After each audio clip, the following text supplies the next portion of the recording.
Hello. What's up, everybody? Hold on. Something.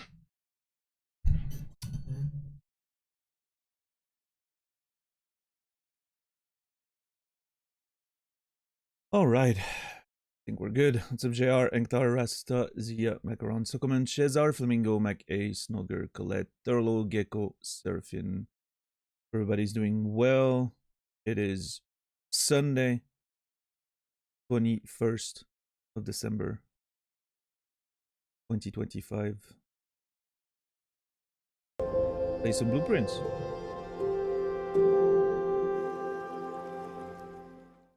Thank you, Thurlo, for the tier 1 resub in 16 months. Thank you, thank you. Solstice? Oh, yeah. It is today.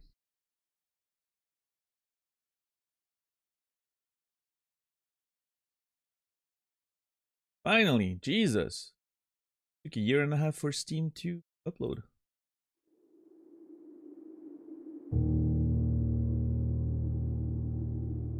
Last week and a half of 2025. It is.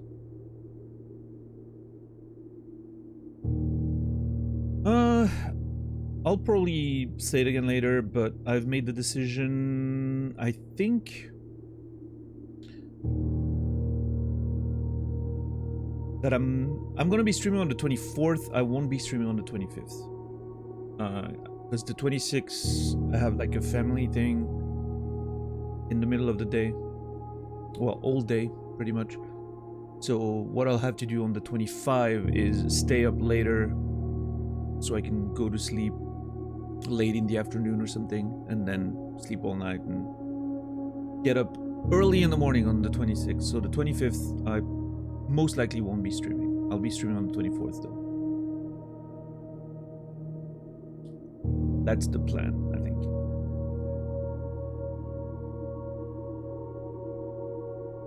You know, Colette, I would agree. I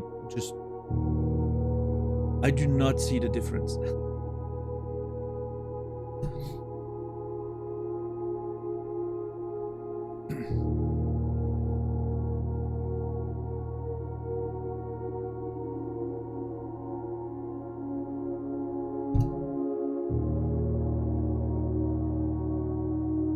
It's up $10.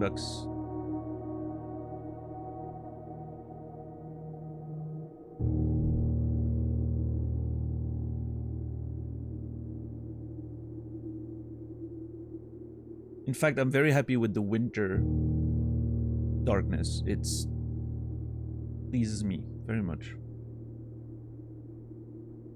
The cold, the dark. More of that, please. Thank you.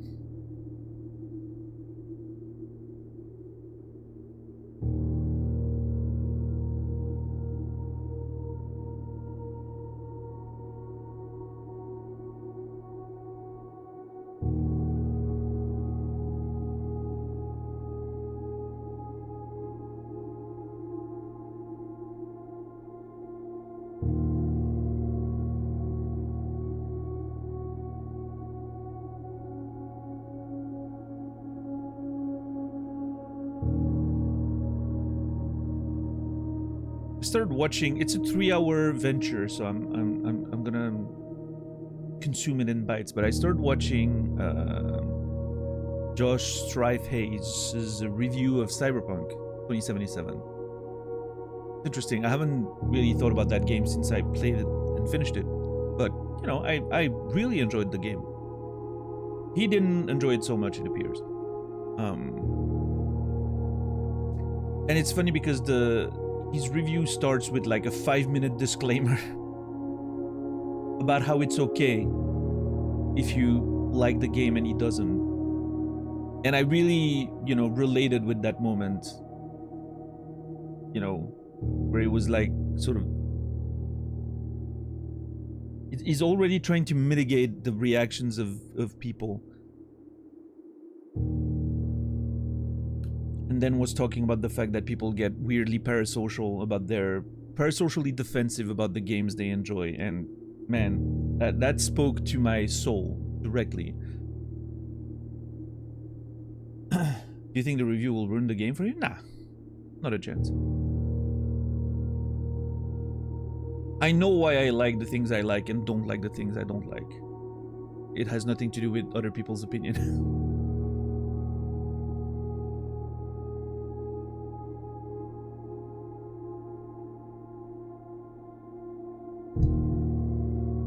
Just Try Face is one of my favorite reviewers, and I disagree with almost every one of his reviews.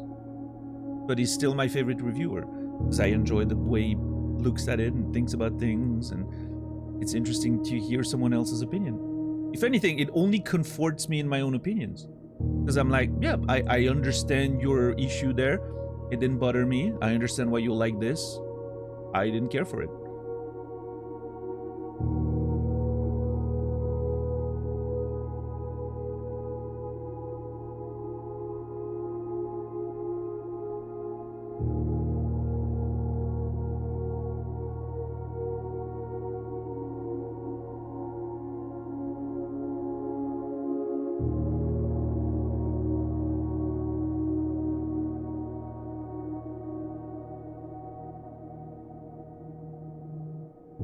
What's up, Mouse? Someone could say almost anything with this music in the background, it would sound impactful. Okay, I'm gonna wait for the music to swell again and I'm gonna say something very impactful. Ready? You guys hear about the Indie Awards dispute? I've caught wind of it, yeah. I haven't looked into it.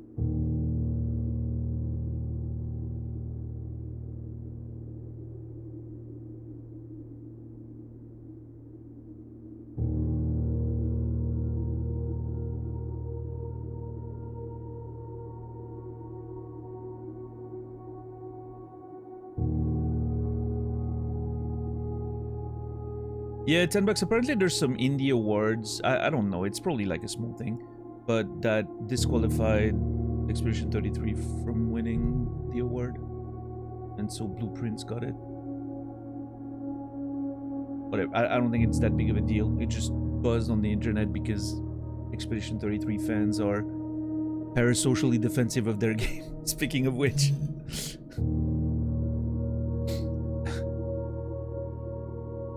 What's up, Fear Mage X? Good to see you.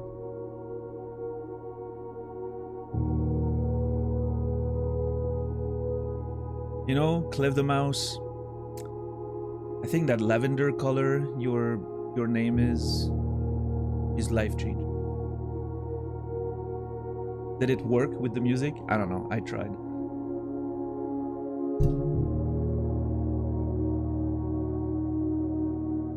I'm not even sure that's lavender, actually. Because of the, you know, use readable color things, it changes the color slightly, my monitor.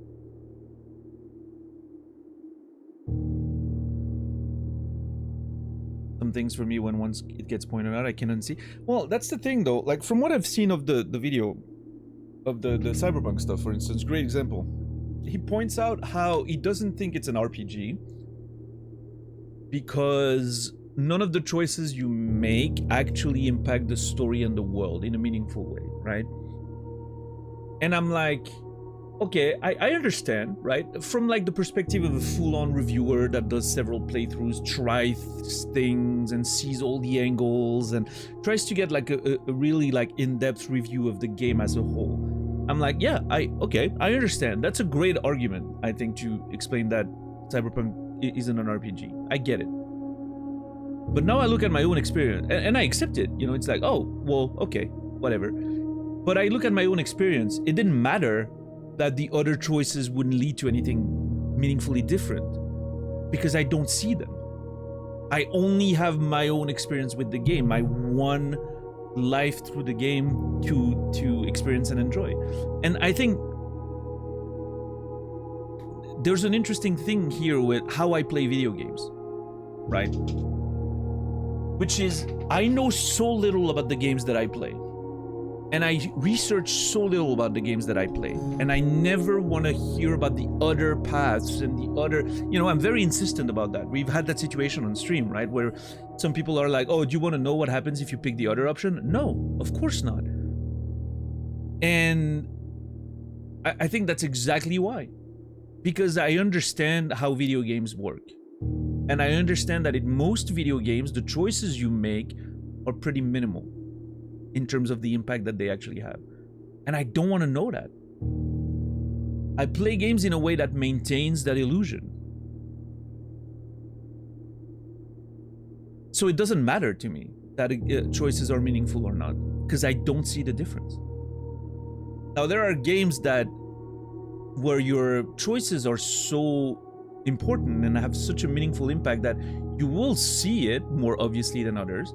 I think Disco Elysium is a great example with how the game brings back some of the decisions you made early and shoves it in your face, and you're like, oh, that's really cool, right? Like you can tell that this was something that was specifically for your playthrough, and nobody, other people doing something different won't see it.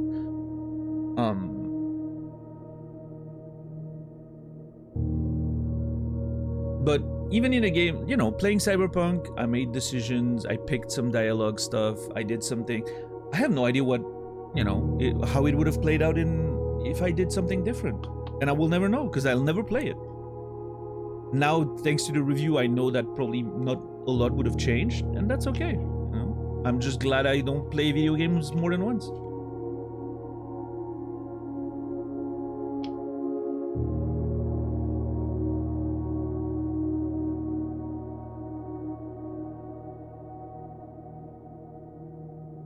What exactly was the thing that pulled you away from Expedition 32? I always forget. Oh, it's a combination of multiple things. But the main culprit was the narrative.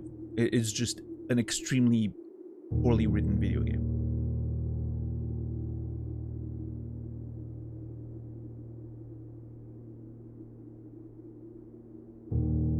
The whole story collapses under the slightest amount of scrutiny. If you don't think about it, it's fine. If you think about it for just a second, nothing holds up, like legitimately.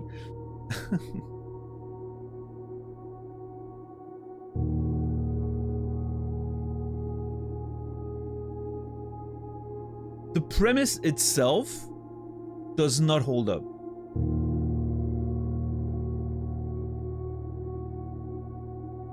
It's a cool premise. I understand why they wanted to write a story about it.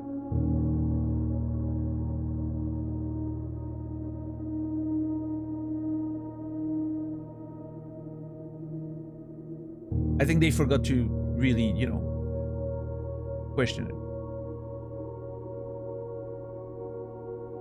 What's up, Archeesy? But then there were other things, X. I think the game as a whole is just, it's just mediocre. The combat system is broken by design. It wasn't interesting to play, even just.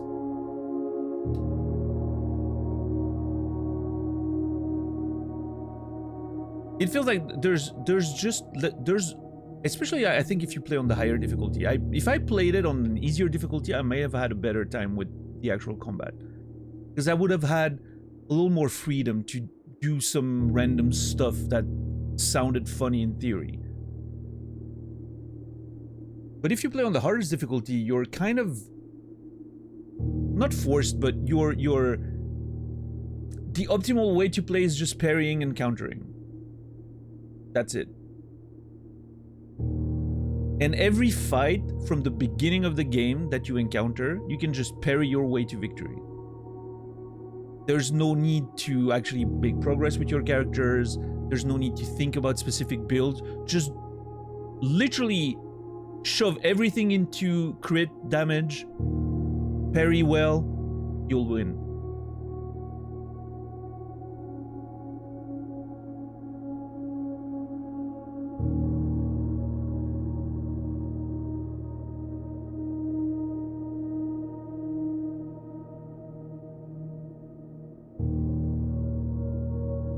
It changes in ways later on. Well, I must have missed that when I watched some other people play it, because it felt the same. It felt like people were trying to do different things just to find fun, right? It didn't feel like they needed to do it. It still felt like the most optimal way to play was just dump everything into crit damage and just parry.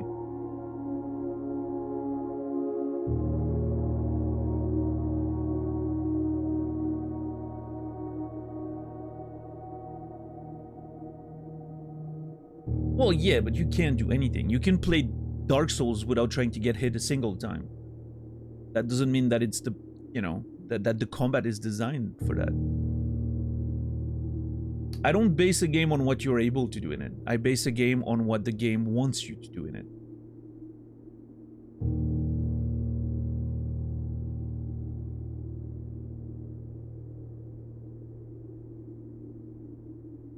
I think my sentence didn't make sense, but you get what I mean. I mean, I would try to play it, XQC. Yeah, statistically, there's a high chance you're going to enjoy the game. Most people did.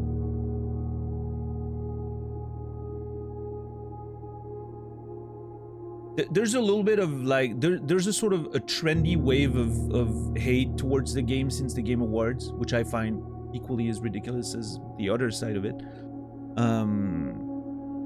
Just because it won a bunch of awards, like a bunch of people who haven't even played the game seem to think it's fun to hate on it. Whatever. I would still try it and make your own opinion. I hated the game before. No, but that's the thing. I dislike the game for, you know, reasons that I discovered while playing it. I don't care about fucking awards and shit. It's meaningless to me. The awards don't matter.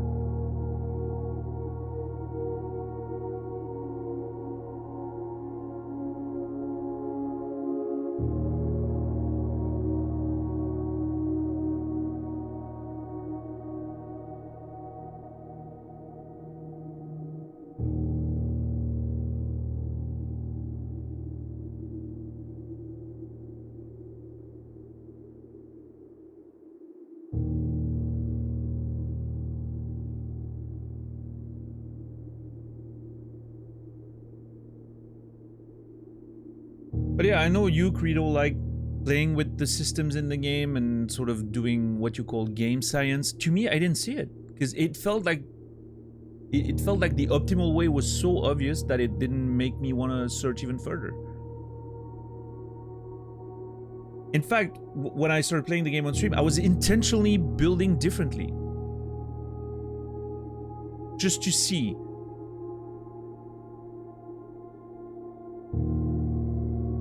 It didn't do very much for me. I don't know. It's just, I thought it was a boring system in general.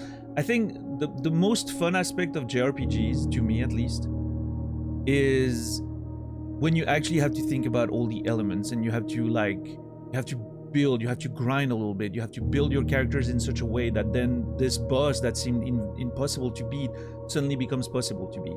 I like when it's a numbers game. I like when it's a stat check thing. Because I think that's part of the fun of those specific types of games.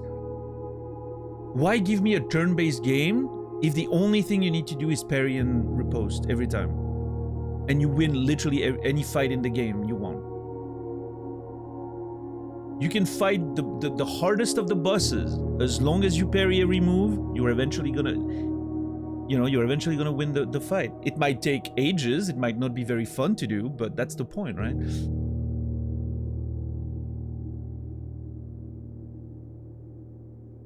As opposed to the experience that I loved when I played old school Final Fantasy games, and I say old school, I mean like Golden Age, you know, like late 90s and all that, where you had that super boss and you were like, oh man, I don't have the stats, I don't have the strategy. And instead you grind, you get the stats you need, and then you come up with the correct strategy. Use this move on this turn, wait for this turn, wait for this thing, and then do this and this and this. It was like putting a puzzle together almost, right? And I understand how making those active elements, like parrying and all that, makes the game more fun, but at the end of the day, you're just covering the fact that it's, you know, it's a slightly more interactive QTE. I don't know.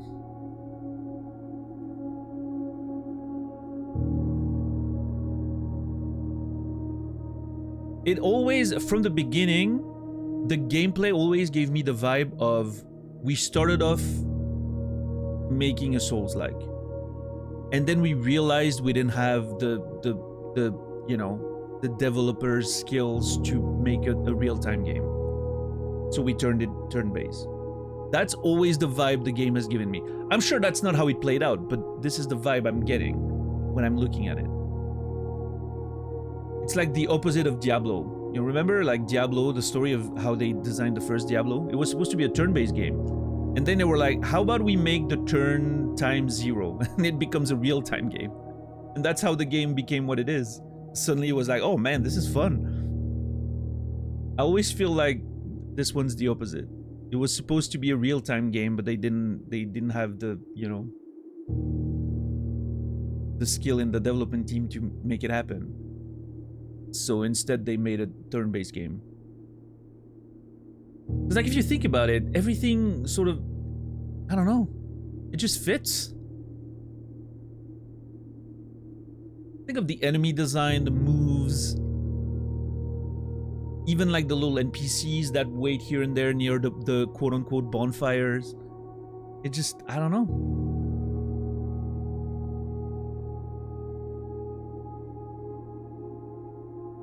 What's up, Kimmy?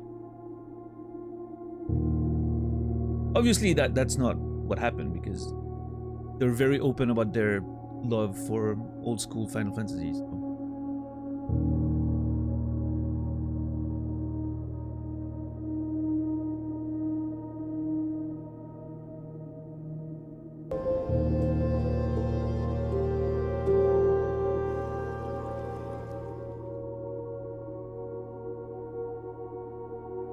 Facehugger, thank you for 43 months. Tier 1, appreciate you. Happy Christmas to you as well. Hope you've been well.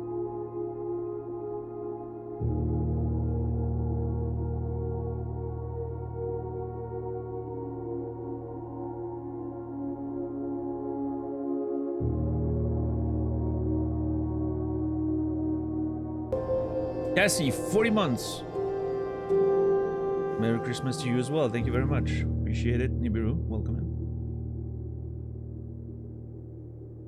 Hope you guys are all well. Another, I'm gonna repeat it multiple times, but another reminder, I probably won't be streaming on the 25th. My plans currently is to stream on the 24th, but not on the 25th, so I can adjust my schedule for the family functions on the 26th. So yeah, my last stream of the week should be on the 24th. To be confirmed, but that's currently the plan.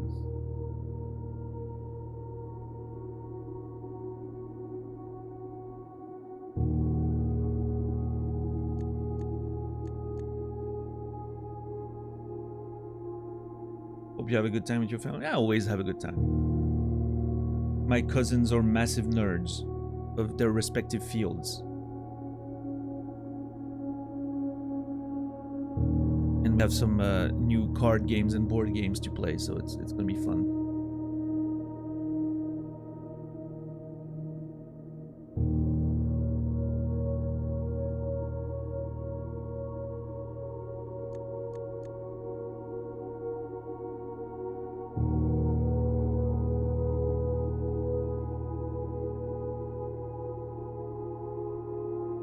I'm not sure yet, Archie. I mean, schedule should be the same as always for the New Year's week, next week. We'll see. Maybe I'll play a different game on New Year's Eve rather than Blueprint. We'll see. We'll see. I don't think that far. But the idea is to be streaming.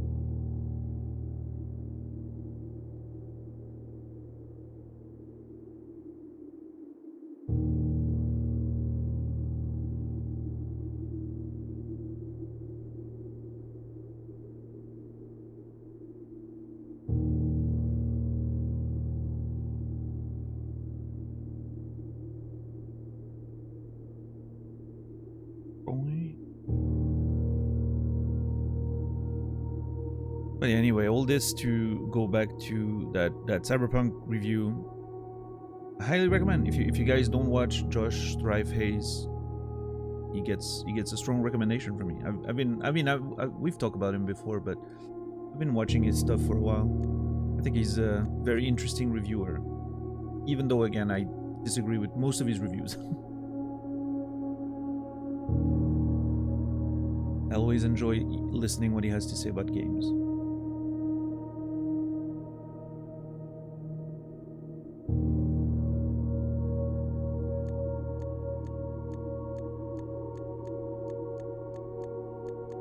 Alright, day 32. Let's get in there. Bring up my notes. I don't know what the plan is for today. I would really like to get that improved sledgehammer, that power hammer. I need to break some walls. Oh, we have a... We had a moon pendant last run.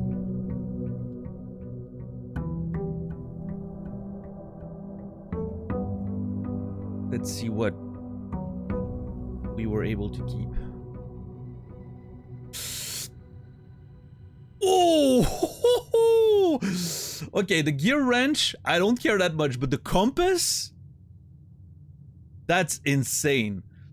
That's a pull right there. Holy fuck. Okay, if I can find a bracelet like room 1, we're gonna be so good.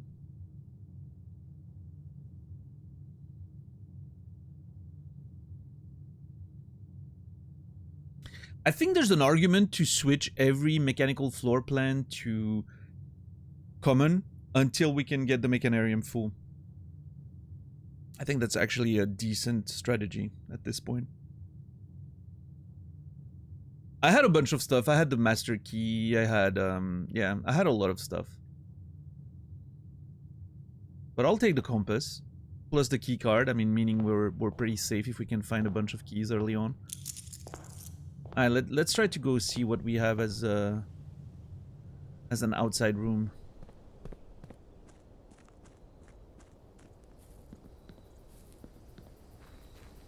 What are we looking for? The tomb would be nice. The schoolhouse, always a great pick.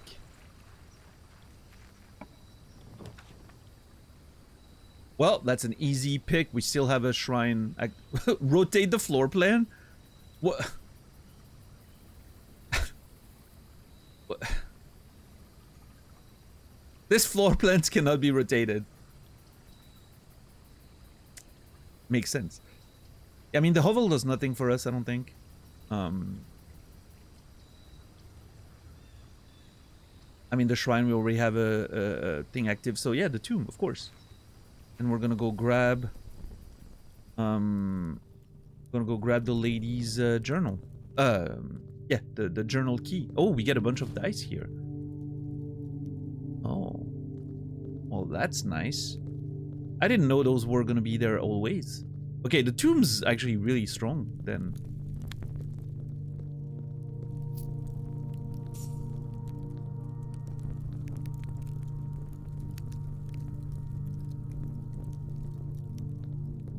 Yeah, let's go open every passage.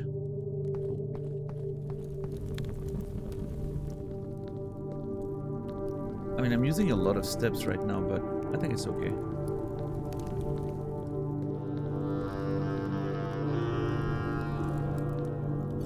I think we'll be fine.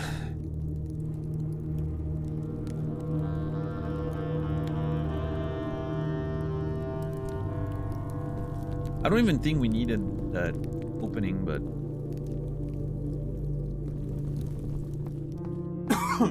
I'd rather just do it in case.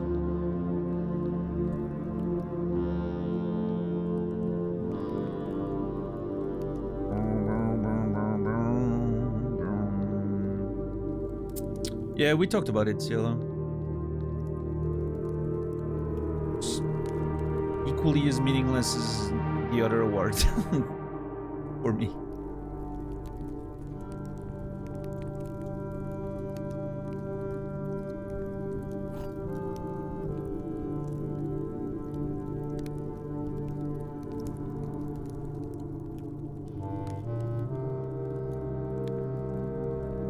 Okay, there's a digging spot in here. Would love to get a shovel for it. If we get a chance to come back down here with the power hammer, there might be some walls to break down. I'm not sure.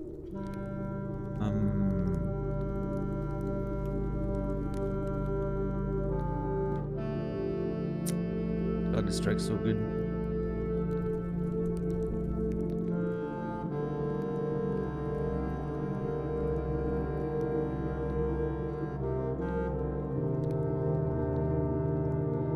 Is there another digging spots here in the corners or something?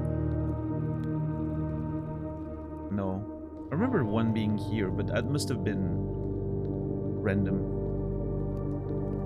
Okay, well, if I get... Oh, there's one. Okay. Well, if I get a shovel, we'll have to make a little detour here eventually. Provided we have the steps to do so. I should probably take a note of it. Yeah, let's take a... Let's take a little note. Hold on. Which day is it? I'm gonna move all that stuff to here. Okay, hold on.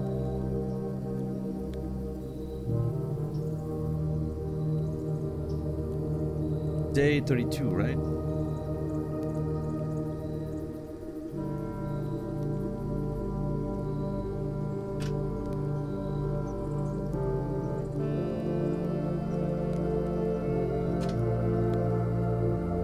Hole 2 into 2.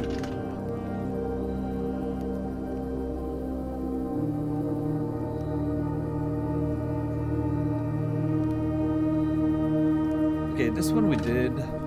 Cracked tombstone we did not.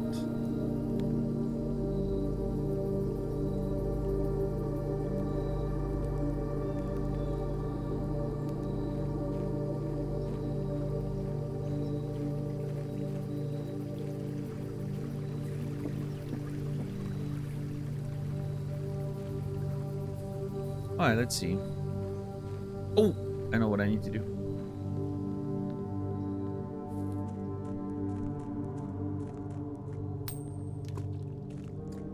That's done. Alright, let's get going. I'm gonna open the left side and I'm gonna hope I can find a code check immediately. God damn it.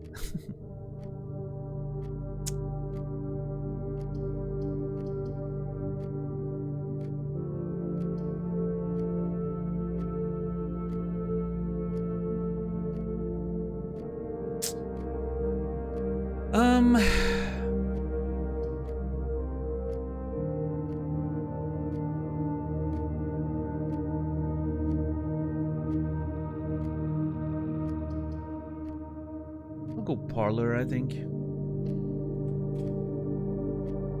Oh! A purse! There's still the lucky rabbit's foot in the coin purse. We did it last run. I don't remember what it wasn't very good. I think I remember not liking it. The gems are on the table behind you. The gems are in this box. Every statement claiming where the gems are is false. The gems are in the blue box. Wait, hold on. Okay, clearly they're not on the table behind me. Right? That is not a thing. So this one's false. So one of these two has to be correct. If this one is correct and this one is wrong,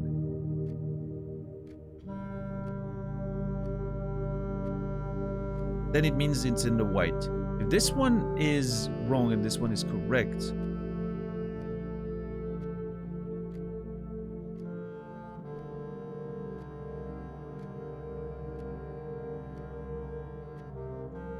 then it means the gems are in this one. Okay, if this is... Okay, false, false, true. No, because it doesn't work. It has to be in there. There's a logical fallacy on the box itself. Yeah, on the black box itself.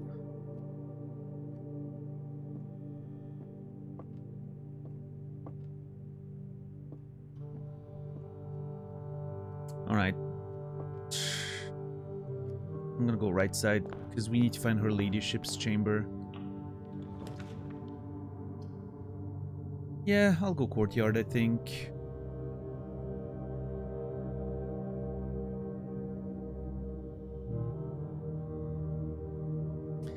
My hopes are to find a shovel.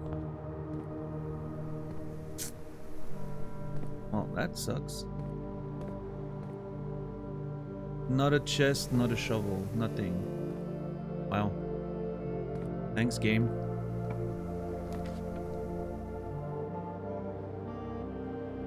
Well.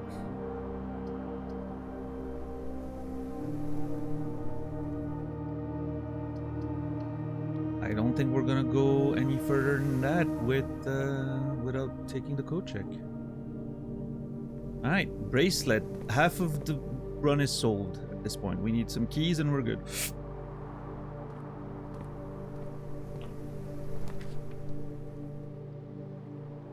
Oh, I actually like the bedroom here.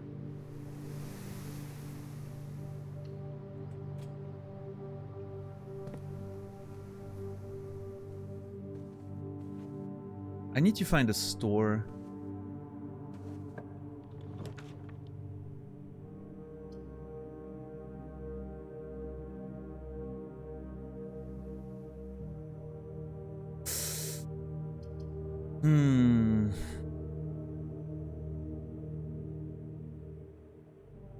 I don't like any of these. Do I redraw?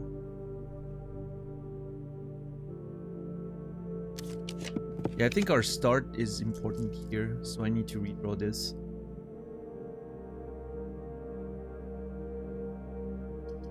Man, you can only rotate the first three, meaning I can't rotate these now. I have to take the drawing room. It's fine. Not ideal, because we don't make full use of the value of the room, but I think it's okay.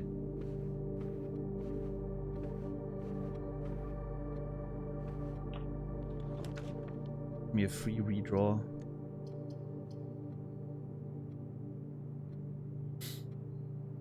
Man, this really sucks. I think I'm tempted to take the gift shop just for the openings. Or I can redraw. I'll take the courtyard, that's fine. Slightly better. Okay, we have a metal detector, that's nice. I would still love to find a shovel. Higher chance of finding keys is great. I enjoy that. Come on, dude, the gift shop! What the fuck? What's with that fucking gift shop? Alright, I'll put it down, because it's gonna be annoying the entire game if I don't.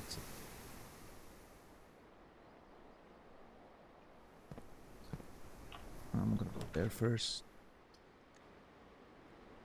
Okay, I feel like with a rotation, this could be okay. Yeah, this is pretty...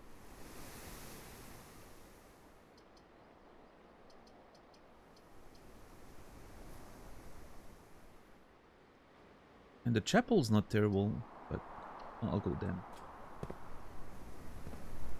There's a box in there. I do not have the key. Open it. Fortunately. I need to keep track of that. One in each courtyard. Trunk in the den.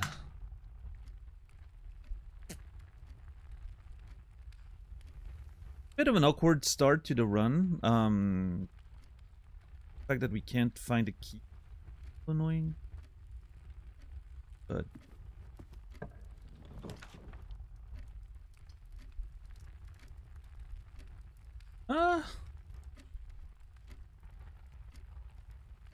shit, I don't remember what number we're on.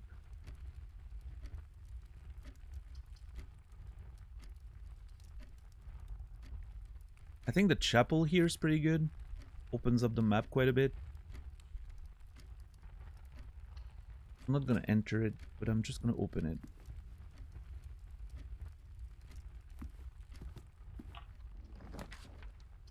Thank God. Okay, that's something I wanted to find. The commissary, yes.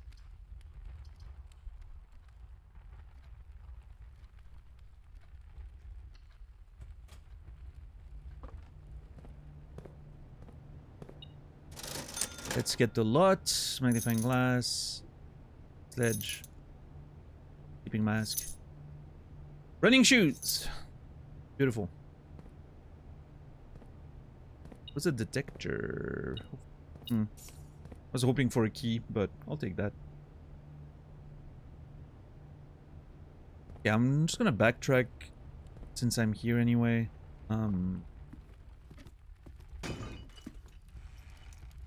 Ooh.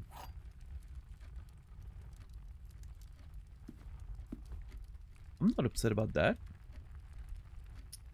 So I realize now that one of my best combos in the game is putting a lab in the house and then accessing the shelter terminal so that we can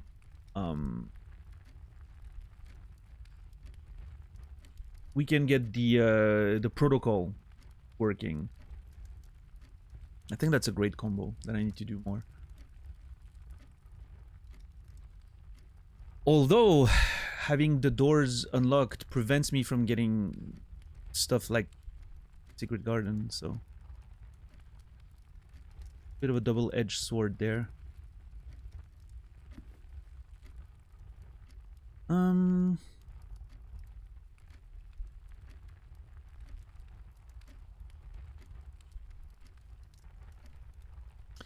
gonna keep going. Hold on.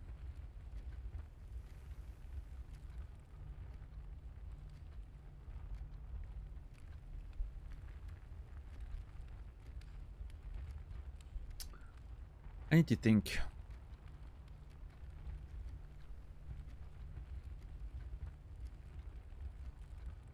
Once we go through the bedroom, we'll get extra steps because we have the sleeping mask.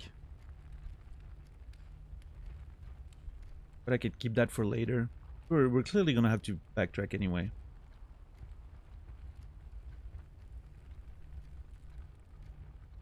So I would love to get the conference room before getting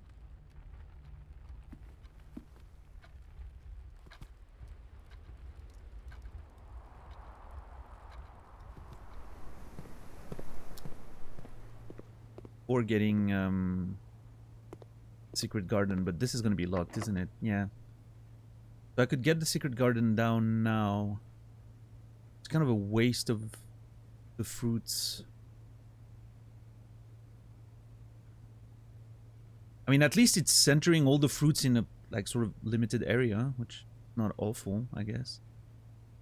It's also like a pretty good spot for the Secret Garden. Opens up the foundation quite a bit. Yeah, why not? Is there a fruit in here now? Or do I need to enter the room here? Hmm.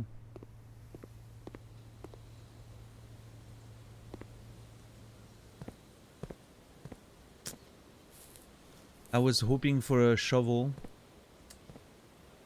waiting for me here, but you're not that lucky today, it seems.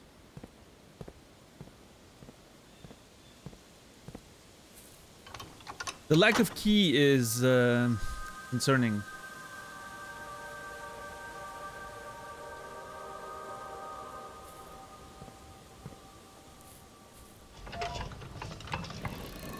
I'm a little worried. Not having a single key.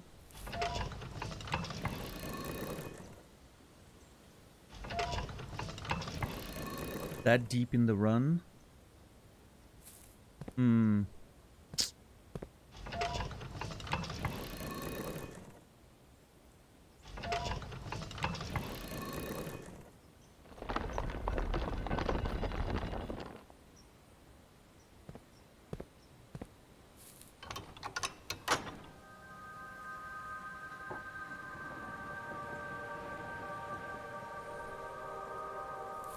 Because I feel like at least one of those two doors is going to be locked, right? No? Okay. I'll take that. The sauna and the pump room. The locker room. Problem is, the locker room, I don't have the keys to justify it. The sauna does nothing for me, and the pump room... I'm actually gonna go courtyard. Again, hoping to find a shovel.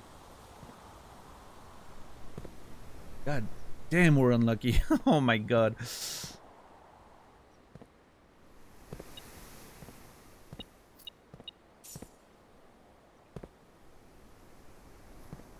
I'm assuming this will be closed. Dude, what?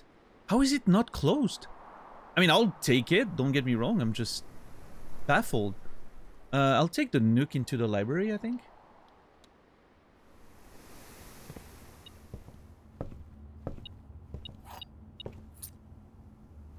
Not if it's closed, though. Yeah, see, that's the problem. I have to accumulate some keys before I start playing around with this. Okay, let's backtrack a little bit. It's gonna cost us some steps.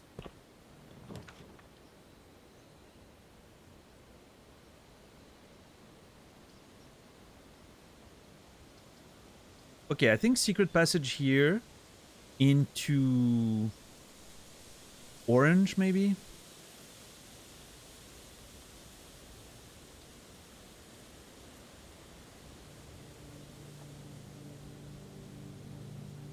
What happened to the second lottery ticket? Oh, we didn't win. It's the lottery. Of course I didn't win.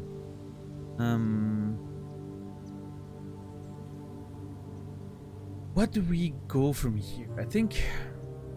Oh, man. I just realized something. If I keep the secret passage for the West Wing, I increase my chances of getting the... I can go purple and have higher chances of getting her ladyship's chambers. But it's okay. This run's a bit sketchy, so I need to get a good room out of this. We'll come back.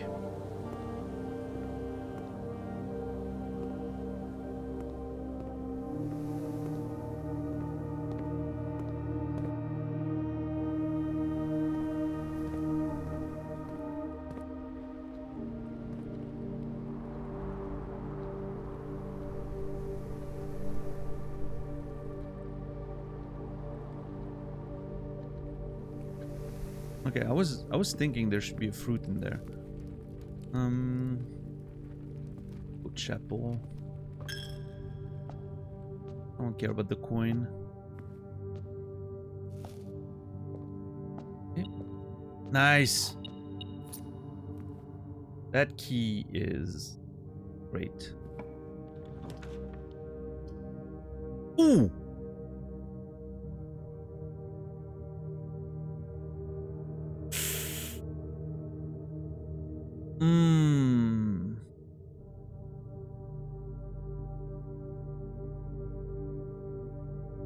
It's hard to pass on the drafting studio. I just think it's not a very good location for it. I'd rather take the walk-in closet, I think. Because here's the thing, we have the secret passage to draft above, right? So we don't need the door.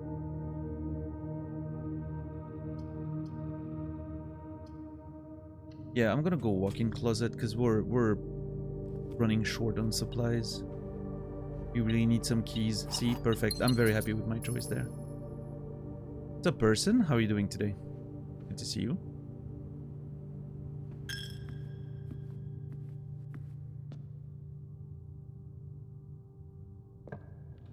All right.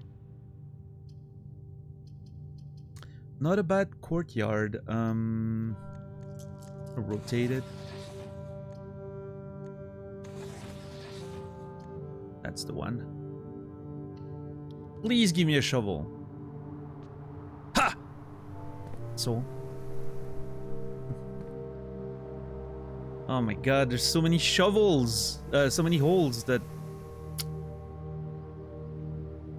Ted Lasso, nice, nice, hell yeah. How did you enjoy it? Man, what a TV show. One of the greats.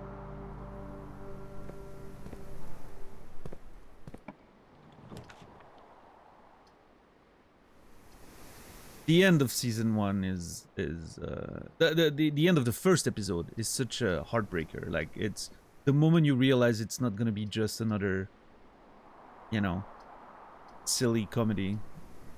It's like, oh shit.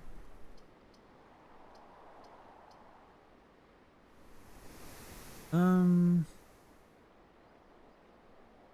the secret passage most likely will give us passage, so I'm actually not mad about the kitchen here, I don't think.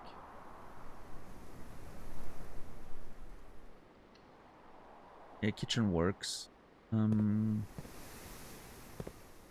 Here first. Oh, now you give me a nursery and a study. You have got to be joking, game.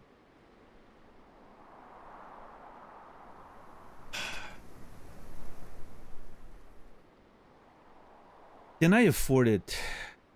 I think I can. Because I do have some access to the lower side. I think the study bracelet's too good of a combo to pass here.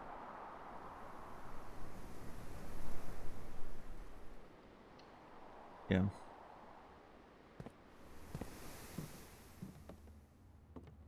One gem, another one in the safe. Good shit.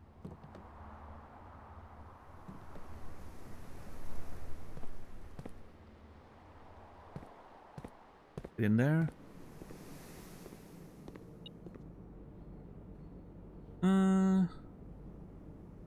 Yeah, let's get some food.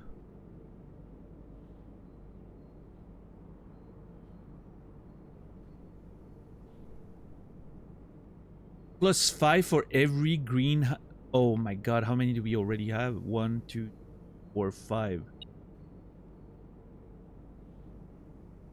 Okay, I might want to wait on that one. Because it might have a lot of value later. Even more so. So yeah, I'm gonna wait. If we run out of steps, we know we can do that.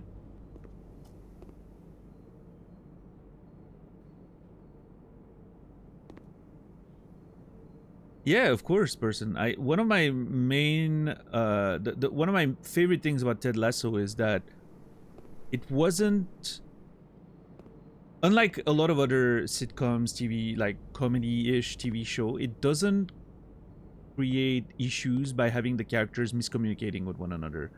In fact, the characters communicate very well with one another. It doesn't solve everything, and I think that's a big part of what I enjoyed so much in Ted Lasso. It doesn't rely on old cliche tricks. Okay, the garage here is actually not bad because it gives us access not only to the outside but also to the kitchen pretty easily. And I have to think of the secret passage as sort of my opening to the second part of the house, right? And the foundation. So I actually don't hate the garage here. I think it's quite well positioned. In fact, gives us a bunch of keys. Yeah. Obviously, right now we can't open it, but eventually.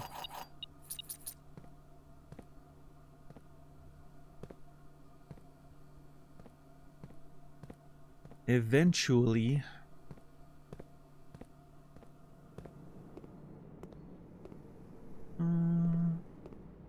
Let me get a banana. That's a flat. Alright, we still don't have a shovel. I feel like we're not gonna get a shovel. In those most runs that I've had, either I get a shovel early or I never get one.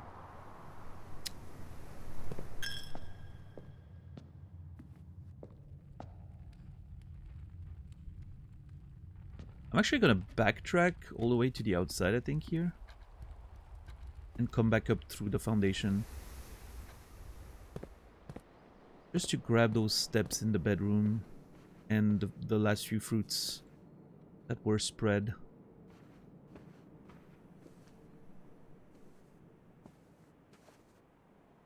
Should be another fruit somewhere.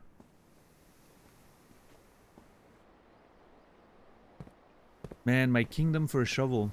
Really? Oh, there's an apple here.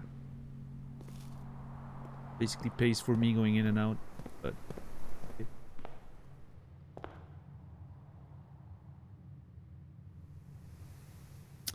All right, let's see.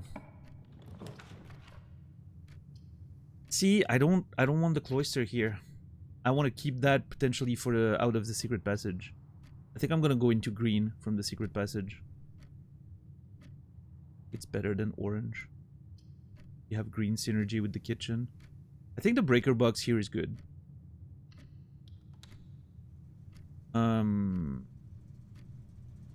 Commonplace. Oh wait, what was on standard? Yeah, shit. I should have made it commonplace. Fuck.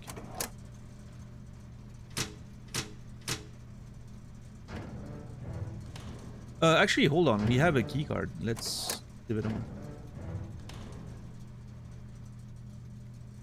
Have a key card. Yeah, I should have switched it to commonplace. A mistake. Again, getting all the tech rooms at the lowest rarity until I find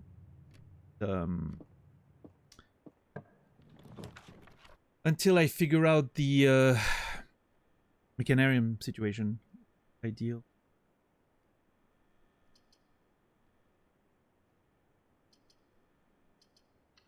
I'm gonna go with another courtyard again, hoping to find a shovel.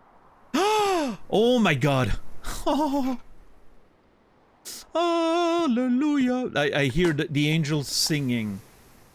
Oh, I should maybe actually I should wait to get access to a terminal, in case we have a whole digging thing.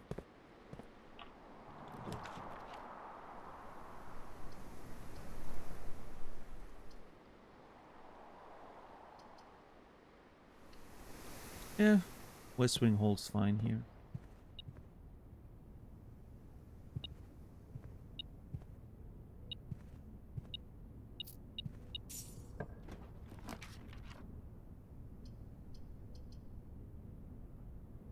Yeah, nursery's fine. We're gonna get a bunch of steps that I won't be able to use, but that's fine.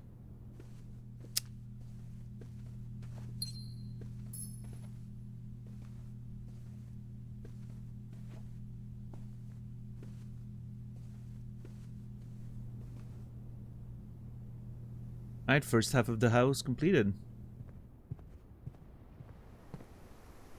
I don't want to backtrack all the way. I'll just dig, I guess. Point. Great.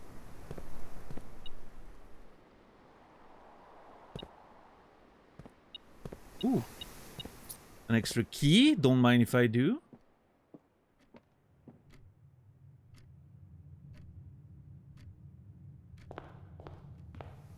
I'm gonna have to come back here for the code check anyway.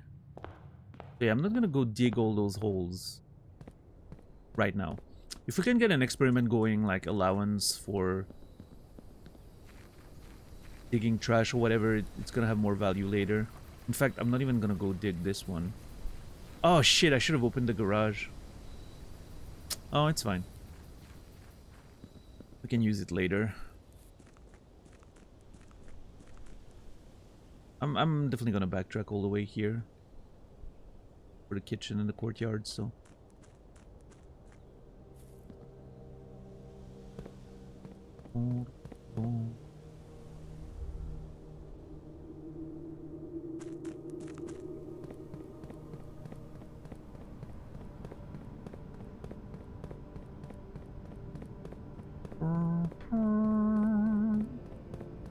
Let's go open this room 46 since we're here.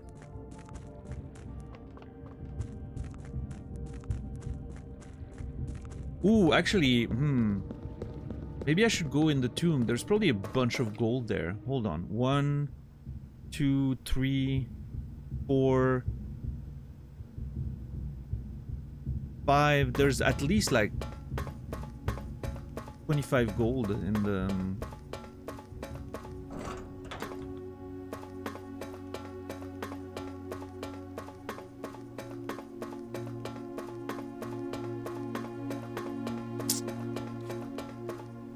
Although, I mean, maybe there's a point to waiting until we get even more, and if we find something to do with it, which right now we don't really have any reason to have gold.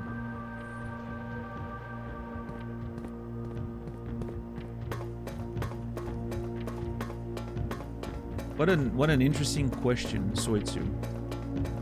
I'm gonna think about it. And eventually I'll come up with an answer. Just keep watching until it happens.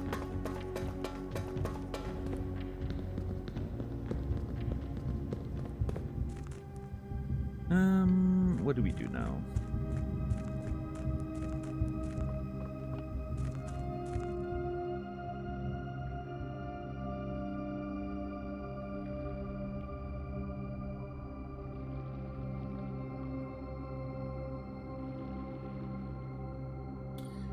Because, yeah, we probably have like about 25 gold in the tomb right now. Wait, that's 1, 2, 3, 4. I'm not sure if the garage counts as a dead end. But at least 25. I would assume the garage counts as a dead end.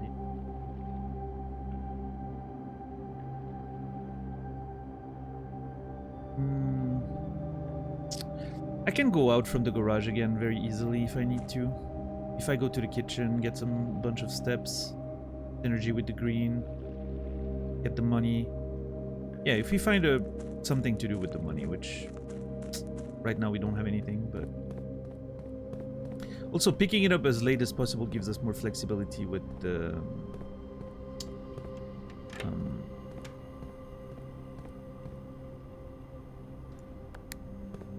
laundry room. What's up, Goose? How are you doing? Ikura, good to see you.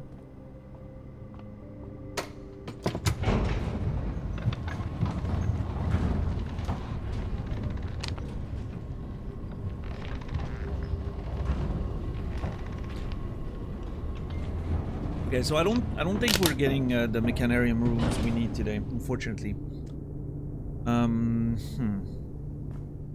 So the plan right now is to try to get Her Ladyship's chamber, which means I need a whole bunch of gems so I can ensure as many rerolls as possible on that last West Wing bunch of squares, like the last 5 squares of the left wing. The West Wing, we need to reroll as much as possible. Hopefully finding everything we need. Yeah, let's see. What can I get from here?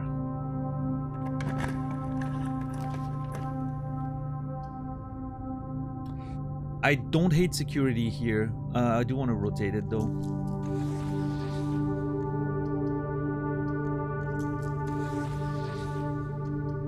Yep, that's the perfect position.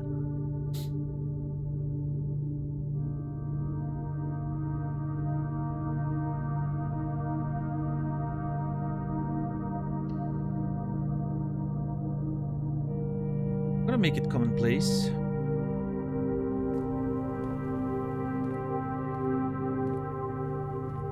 Again, on the idea of making all mechanical rooms more accessible until I complete the mechanarium.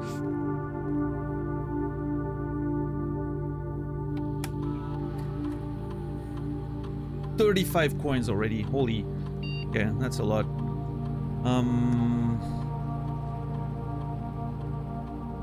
We're gonna make the security level high so we save as many keys as we can.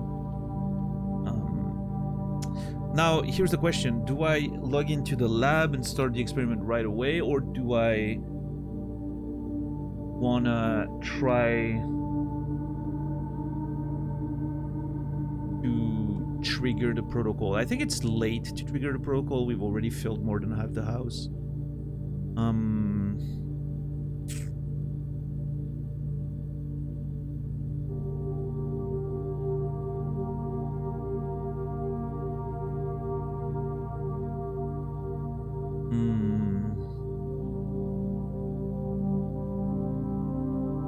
I wonder if any of those things is ever going to be used. It would be weird that it's only there for the sake of being there.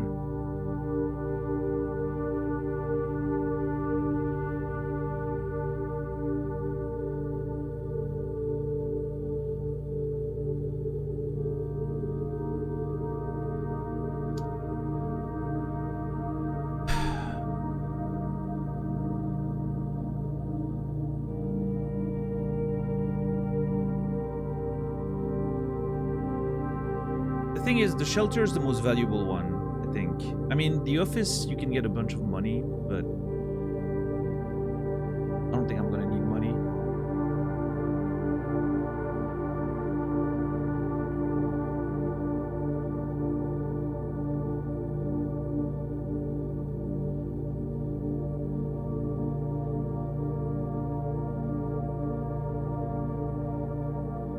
Yeah, I'm gonna go lab.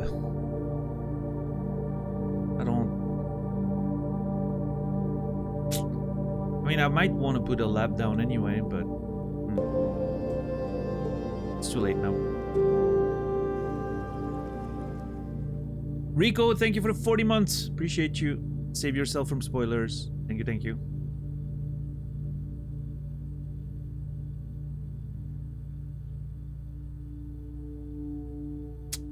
Hold on.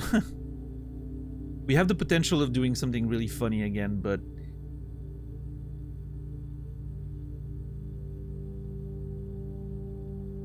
I don't want to... Wait! That could actually solve the mechanarium problem, because they're all mechanical rooms.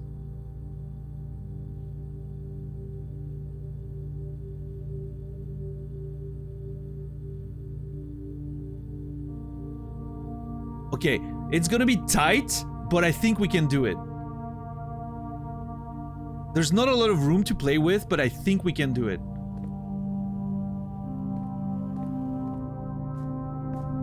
Okay.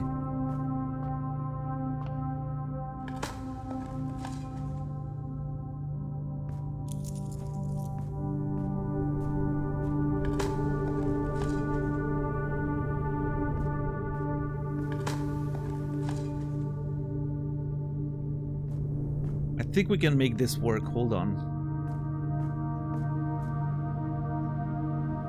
Okay, so I'm gonna go...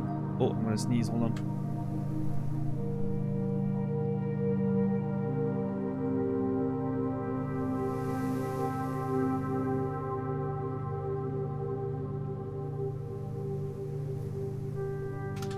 Sorry about that.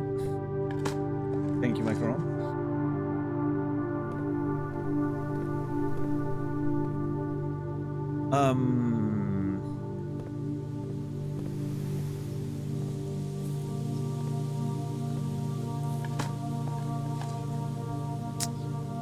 Man.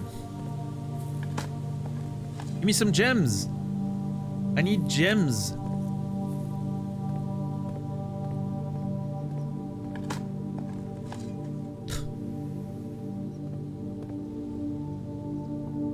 Alright, into orange.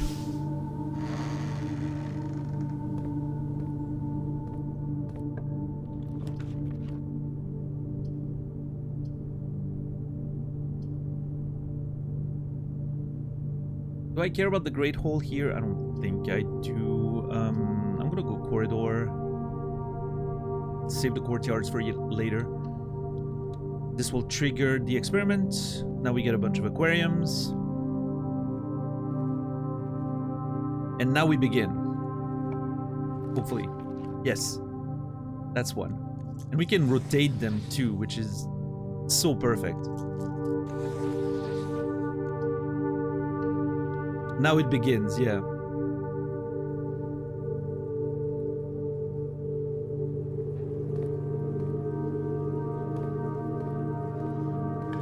Here we go again. Listen, there's a plan. There is a plan this time.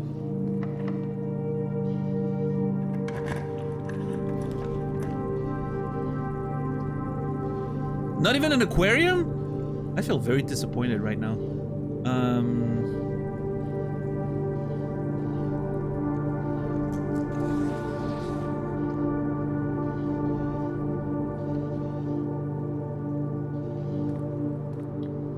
Okay.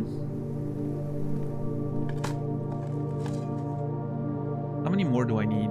I have 1, 2, 3. I need 4 more.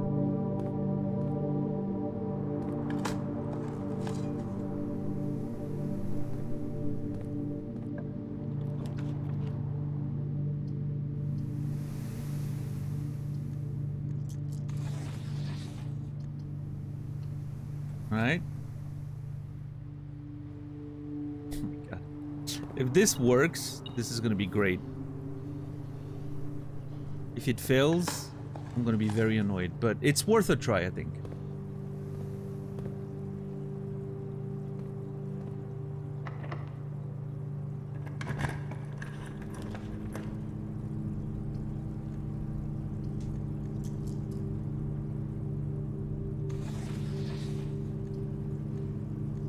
No! I clicked the wrong button. Fuck me. Doesn't matter. I can redraw with the...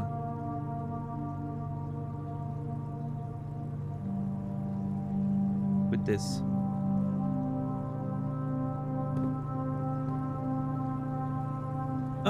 Okay, what room do I want here?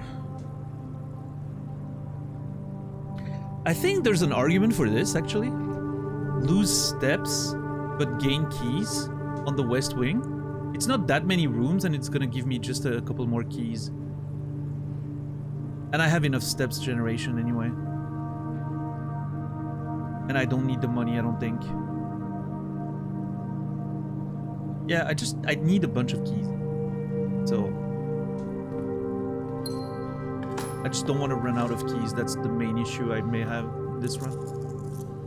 Alright. 1, 2, 3, 4, 5, 6, including the one. I want to make sure. So 3 more, because I really want to make sure that I don't screw myself with the mechanarium.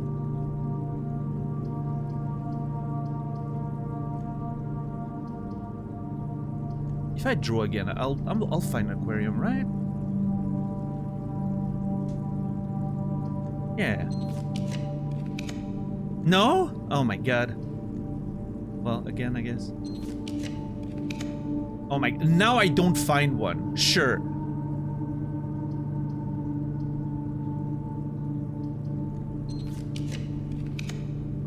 This is unbelievable.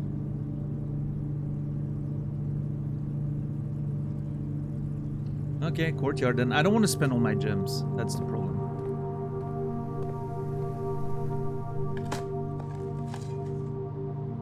I need to keep some gems. I need to find a laundry room. The laundry room would actually be really good here.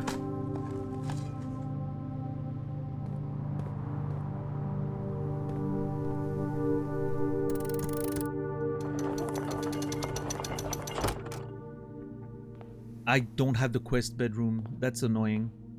Oh well. You can't do everything in a single run.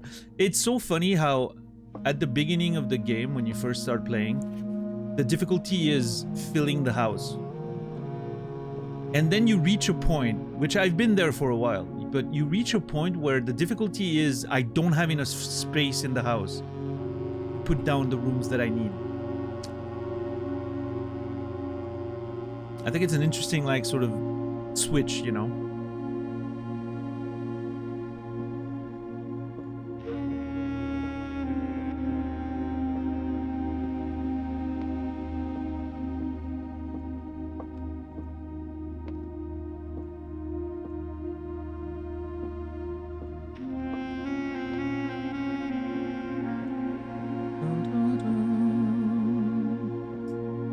So good.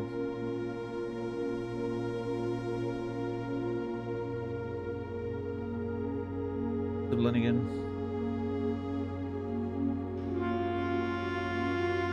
Okay, I'm keeping the left side intact for now because I'm gonna dig for the chambers, the ladyship chambers. What I need right now is continue the aquarium, try to find the mechanarium, which I'm trying to find 2 different very specific rooms, which I don't have the gems to afford that right now. I would love to find a laundry room. If I find a laundry room and I can get, like, I don't know, 50 gems or something, we'll be fine.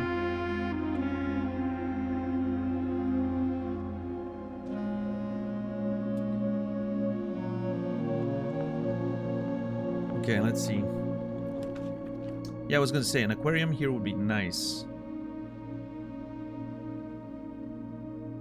I don't think I need the locksmith just because I'm gonna have all those keys generation on the left side. I think this is better.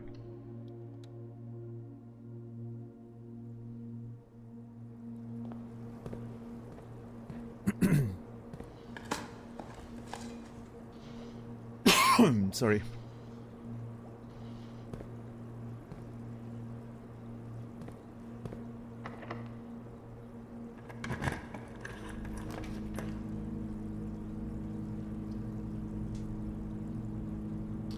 Do I put the break room down just in case? I love starting with the fucking key card. It's such a great deal every time.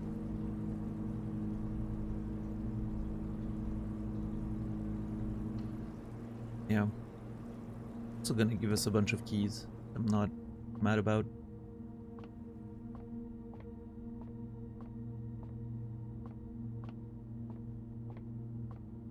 Provided we solve the puzzle, of course. 19.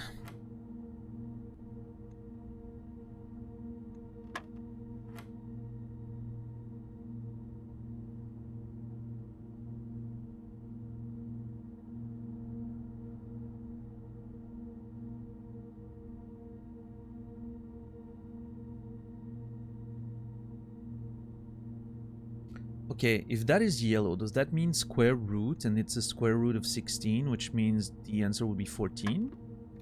No, that's not it.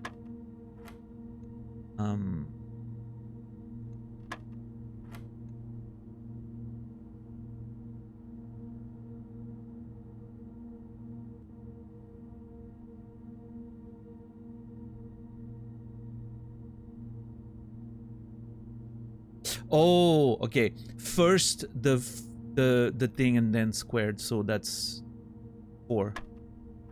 Yeah. First the thing, then squared, 16. Right, okay. The order of operations is a little confusing because it's very counterintuitive to normal math, I think. I'm sure the classroom explains it, but...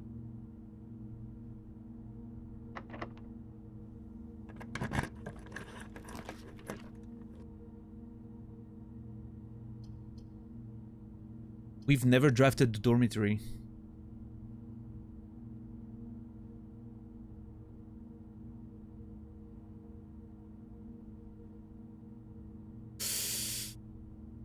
Do I let myself get tempted by the lore here? I think I do. We're gonna run out of space, but... Okay, here's my logic. We're gonna be digging on the West Wing for... the ladyship's chamber. I don't know if the mechanarium maybe can't spawn on the West Wing, because it's meant to be like a central room, right? With all its doors, which doesn't give us a lot of space for the aquarium. I wonder if I remove from today's pools, if it removes all of them, or just one. I think it just removes one. But then I can change the rarity of the last one to like super rare or something. Hold on, I have 1, 2, 5, 6. I need 2 more. Sure.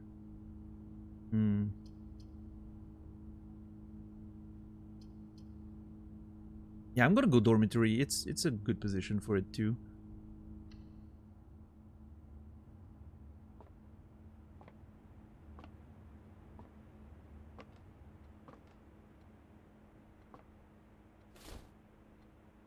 We're getting so many steps.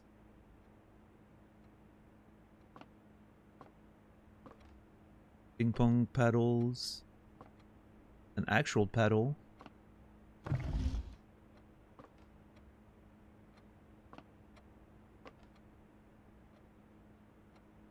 Puerto Rico University. Chessboard.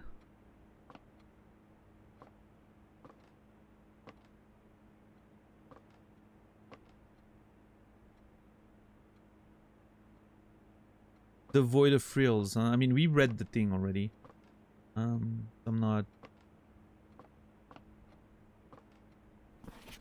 And a Drafting Strategy Volume 2. Okay. Let's see if we learn something. My type of room, the categorization of floor plan subtypes. As architects, we know that designing a building is a complex and multifaceted process. From the layout to the details, every decision we make can have a significant impact on the final result. Perhaps that's why we're always looking for ways to improve our craft and refine our ideas. In this edition of Drafting Strategy, we're excited to introduce a useful concept that can take your designs to the next level. Room subtypes. While we've previously explored the use of colored floor plans to categorize the basic kinds of rooms, in this issue, we will be examining architectural symbols that can be used to further classify and differentiate the types of rooms in your house. The symbols provide the draftsman with a visual way to indicate the purpose and function of a room, whether it's a designated workspace, a utility control room, or a conundrum. These subtype symbols can communicate the intended use of a room at a quick glance. By including their symbols on their floor plans, architects can make it easier for contractors and builders to understand their vision and bring it to life. But the benefits of floor plan categorization go beyond just clarity. By understanding and identifying subtypes, architects can craft strategies that surpass the surface level simplistic approaches commonly used by inexperienced drafters. The craft of the draft. Drafting rooms are floor plans that affect the draft pool or the drafting process. As such, they are space that are often designed for activities related to academic pursuits and research. Some of their common features include floor plan redrawing, draft pool manipulation, and rarity adjustment. As students of the art of drafting, aspiring architects can greatly benefit from the knowledge, experience, and learning opportunities that these rooms offer. In a class of its own, academia is not only found in the mountains of Costa Rica. A classroom is a great example of the scholastic strategies that this room type has to offer. Not only does it provide synergy for other drafting rooms, but it's also a valuable source of information and knowledge. Did you know the classrooms you'll find will fall under one of 8 different grades, ranging from first grade to the culmination of your academic journey, grade 8. However, there are rumors of an additional annex classroom at Mount Holly Elementary used solely for exam and student testing. But finding it has been near impossible as it requires drafting more than 8 classrooms. We have an extra classroom. If we find the schoolhouse plus the one we already have, we can get to that special room. I was right. I was correct. There's another potential class. Oh my god, I really need to find a schoolhouse again.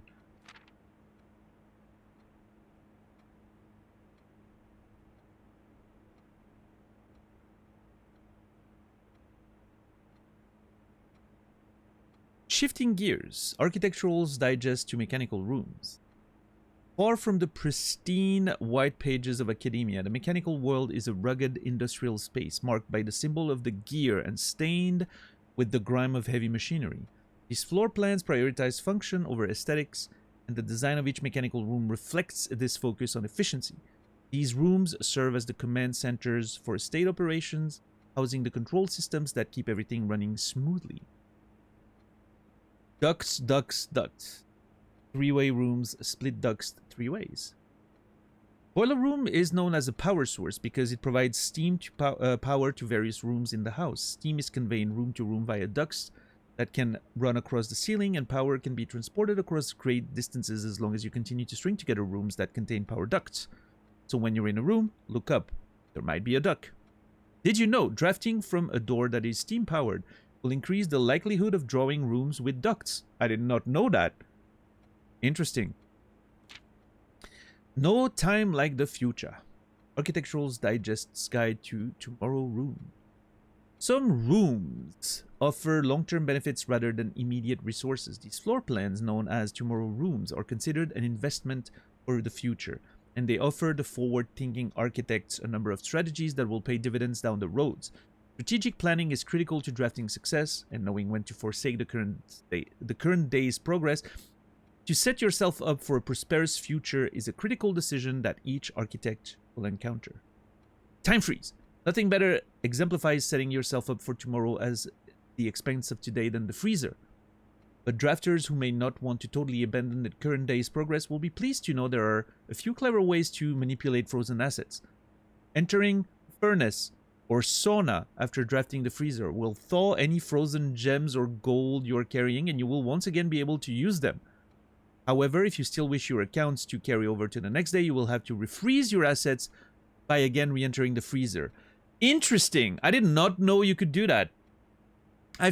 I kind of figured there was a furnace freezer interaction, which I thought was going to be unfreezing the stuff in there, which we were able to do with a torch, partly at least.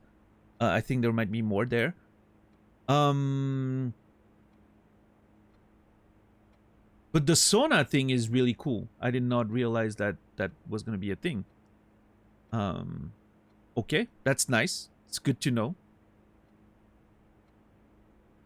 Warning, if a furnace is drafted within a few ranks of the freezer, then the temperature will start rising and everything will melt, including your assets. If the temperature gets too high, refreezing will no longer be possible. Perplexing plans. Any architect who loves a challenge inevitably ends up drafting a few puzzle rooms in their house. These floor plans marked only with a single enigmatic jigsaw puzzle piece lack accompanying text and explanation, as if to suggest that even understanding the room's function is part of the puzzle. Some puzzle rooms, like the parlor and the billiard room, become increasingly difficult as you solve them, evolving over time as you progress. Spreading your wings. I love that it doesn't say a single thing about the fucking gallery. That gallery is going to haunt me to the end of my days, I think. The gallery is the only part of the game that I'm worried I'm never going to solve. Legit. The final type of room we will cover in this issue is the spread room. These floor plans enable the architect to spread out items among many rooms. When items are spread, they are only placed in currently active rooms in the house. The number of items that are spread is determined by the number of rooms in your estate. Waiting until your house is bigger will provide larger spreads. Strategies that employ spread rooms are often centered around travel and backtracking. Yeah, but waiting too much and then you can't do anything with the fucking stuff you pick up, so... I don't know, the spreading shit, I'm not a big fan of it. Word from the editor, I wanted to use this segment to thank all our readers for the wonderful mail and feedback we've been receiving after we sent out our very first issue of Drafting Strategy. It's incredibly rewarding to create something that is appreciated. Even more rewarding to know that somewhere out there, a young architect is reading our magazine and getting inspired to build something of his own that may one day in turn inspire others. When I was a child, I vividly remember the experience of reading the memoirs of the Quartz Grand architect Luza T. Rayland. To say it changed me is an understatement. It had a profound effect on the way I view the world and the spaces within it. We each draft our own dreams. As a child, faint sketches on blurry blueprints, illegible to all, especially ourselves. And our purpose? Why, it is found hidden in the floor plans of our youth. I feel like this is a hint to something.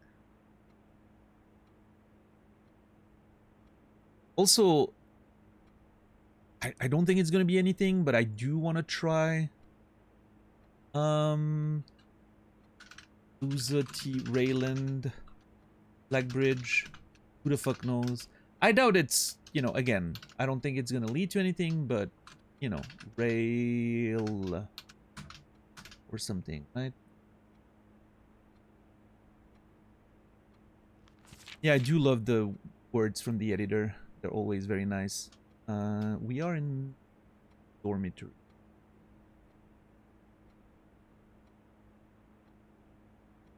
Dormitory.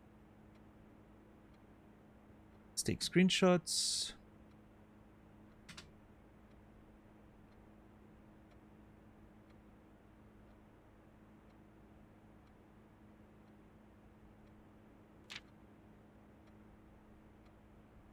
I did not actually see that, but Clef, sorry. But I do have a quite a, you know, there is a few things in the notes that is similar to that. We had a big, there was a big meme about what the fuck is this thing early on, where I would put all the things that I didn't understand. But eventually Started understanding too much.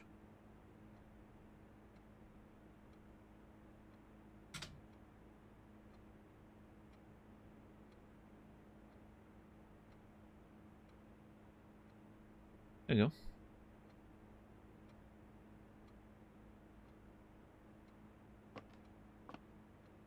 Alright, I was expecting a little more on this room.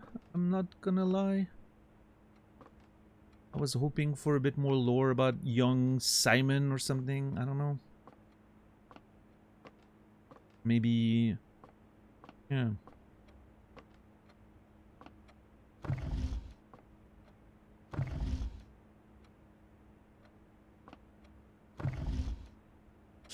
I wonder... I wonder if the travel routes that are indicated on this map could help us figure out the puzzle in room 46. The corkboard thing. Alright, let's see. Okay, here, I want to draft this one from here because we need to get the gallery. So ideally, I go all around here and then I leave this one free for the library. Not the gallery, the library.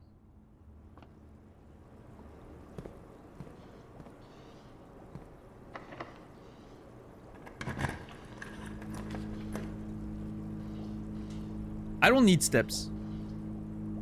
I can skip that.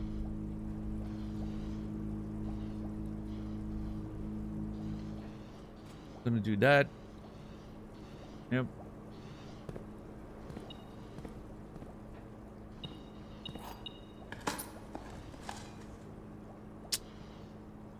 Very unlucky. They're digging.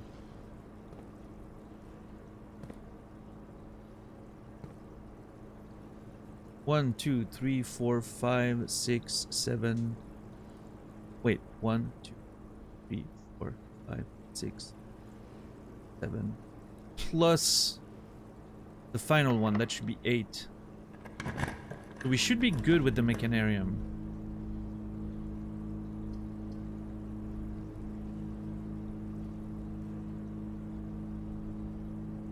As long as it counts for itself, which I think it does. Because if you only draft the mechanarium, it has 1 door. So at this point, we can start redrawing to try and find it.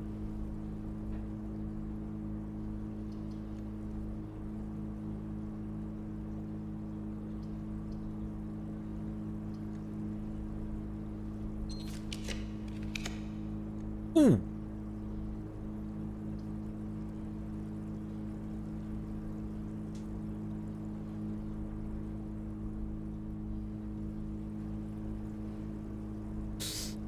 We want to start building, right? But I'm running out of gems, that's the issue. This gives me 2 rerolls plus a gem.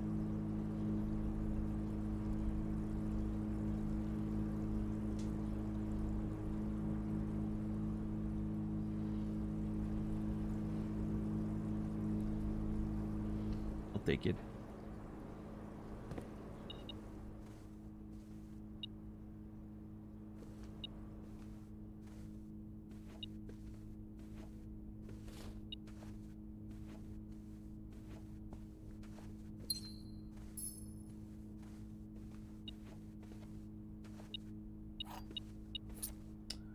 Don't mind if I do. Okay, we go all the way around.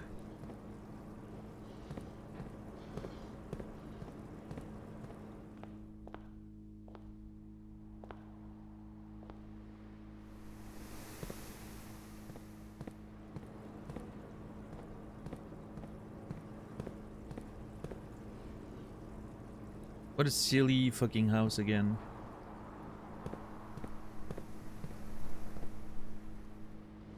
Okay, we'll keep the left side for the end. Trying to find her ladyship's chamber.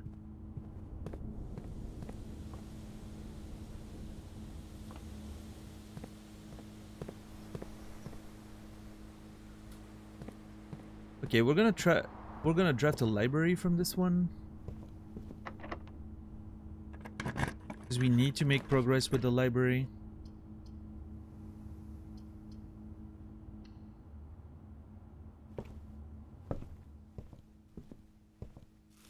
Alright, we're gonna order Realm and Rune by Professor R. Willard. The only ones we still need to read are the last two there. Realm and Rune and then a new clue, which I'm very, very excited about. Let's go with Realm and Rune first. Meaning the next run is gonna be very exciting. Just for that. Because I feel like we might get a lot of answers when it comes to the sigils.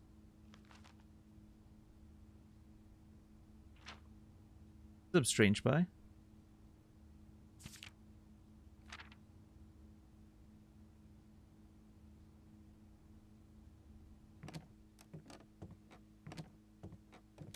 Alright, if the aquarium's not my favorite room at this point, I'm gonna be very surprised. What? Come on, there's no way. The most drafted, the courtyard, and only after the electric heel aquarium? We've drafted like 30 of them. What do you mean? Okay, I need to screenshot this to update the one screenshot I have. I have more contraptions now. I'm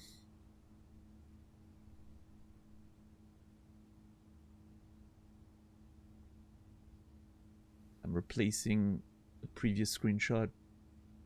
There we go. Nice. I'm hungover as fuck, yeah. Well, I just need to draft one more classroom to take my final exam. Nice, nice. Oh man, I can't wait to do that. That's gonna be sick too.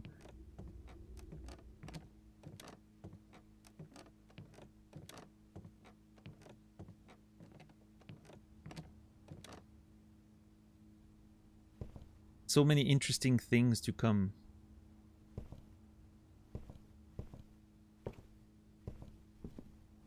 Alright, alright, alright. Only a few more rooms left. Let's make him count.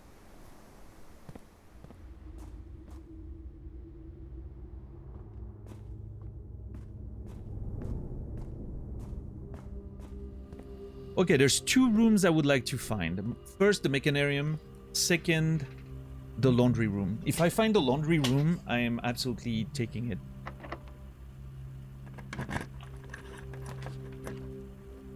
Close! That's close, but that's not the one we want. We want the other one that's similar to this.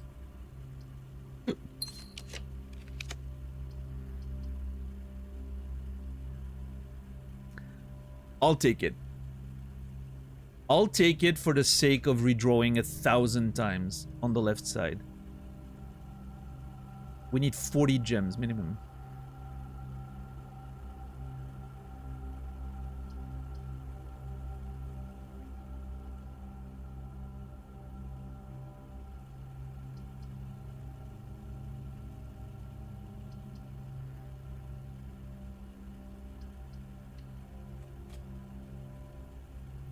I think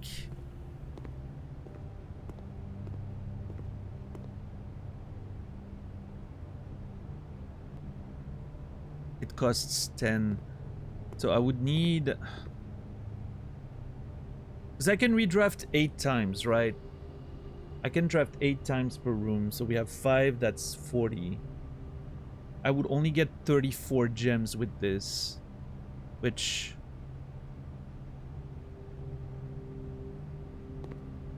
there's a non-zero chance I'll find gems anyway. But I think I'll do the full exchange. We only have 4 keys, but each time I draft a room on the west wing, I'll gain 1 key. So we're not gonna run out of keys.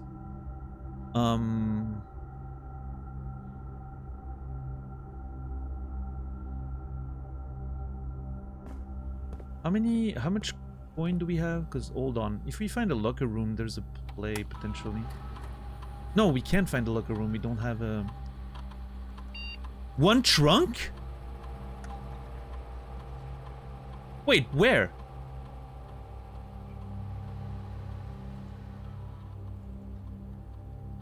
Oh, not again.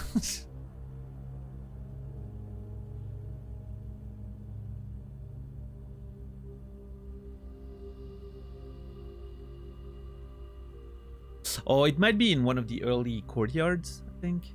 I think the first courtyard I may not have had the jammer yet.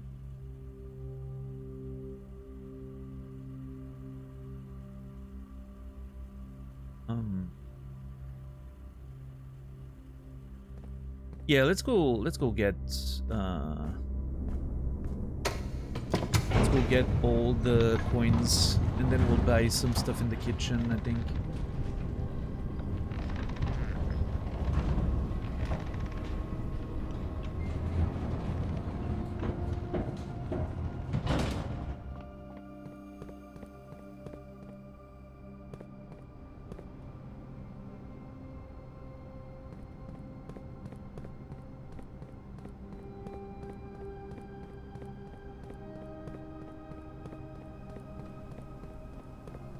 I mean, we have enough steps. I'm never gonna run out of steps. What's up, DJ?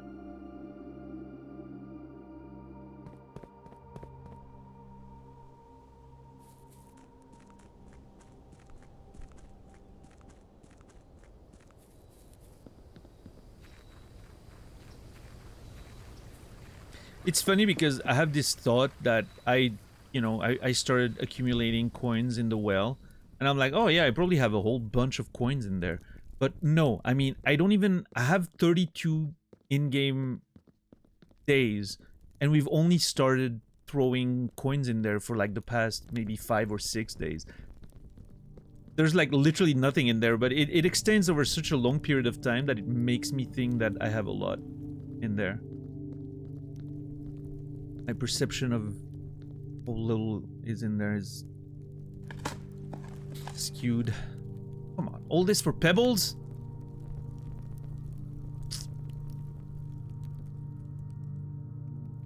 Right, if I can find her ladyship's chamber, I'll be... This run will have been worth it.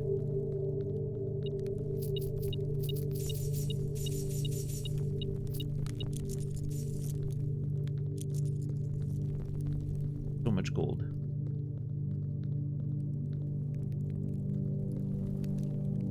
So much money. So much gold.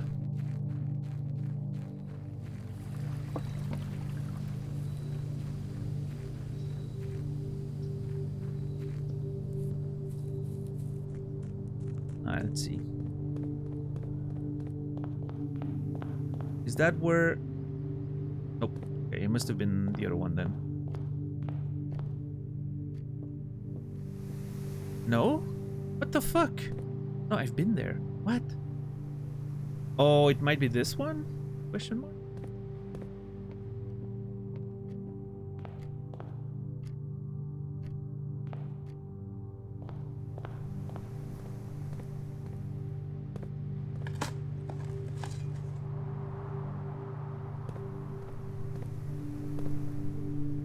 I almost ask myself if I should bring back the... Because I'm gonna have so many coins. I might as well just immediately lock the... I'm gonna have so many gems, sorry. Nah, you know what? Let's skip it. I have enough steps to backtrack 10 times over, so... Index.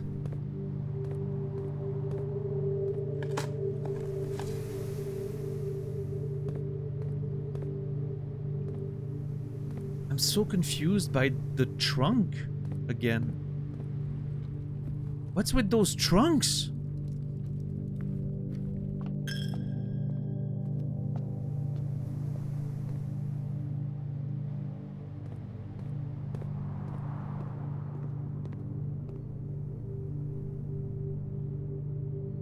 I don't know how much that would give me, but that would be a lot. 1, 2, 3, 4, 5, 6, 7, 8, 9, 10, 11. Yeah, I would get like 60 steps or something.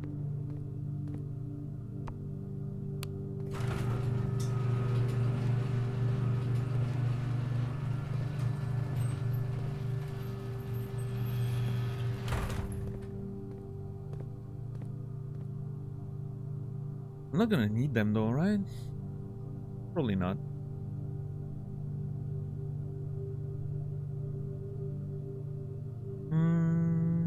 No, I don't have the spoon, but I have so many green rooms.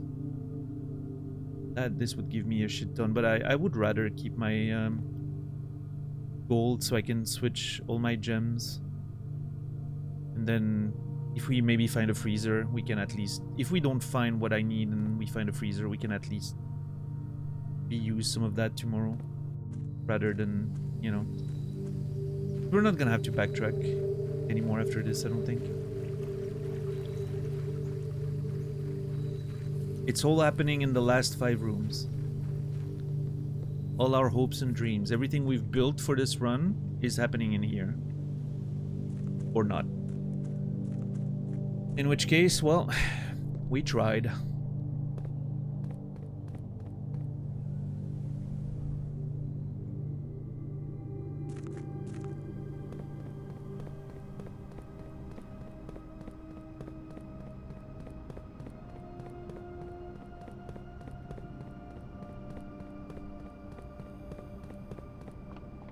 I think I've become really good at completing runs and accumulating a lot of resources. The problem is, my strategy to do that is very reliable but safe. And unfortunately, safety leads to those situations where I then only have like a few rooms left to try to make whatever I want to make happen. Eventually, I'm gonna have to, you know, ease up on the safety a little bit and try to go a little more daring.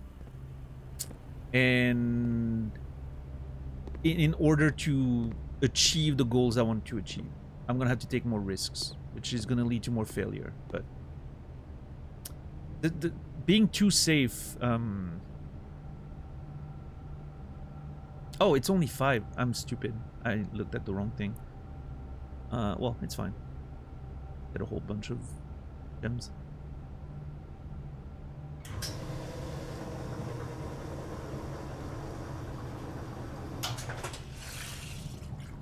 Alright. Now let's draft like a madman.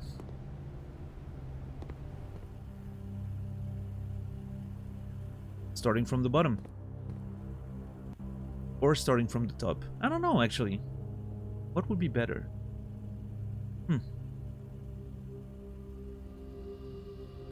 Start at the bottom, I guess.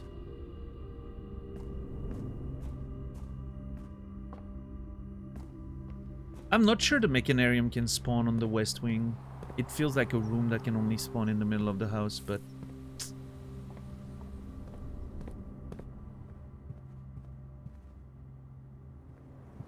Sure, we'll find out soon enough.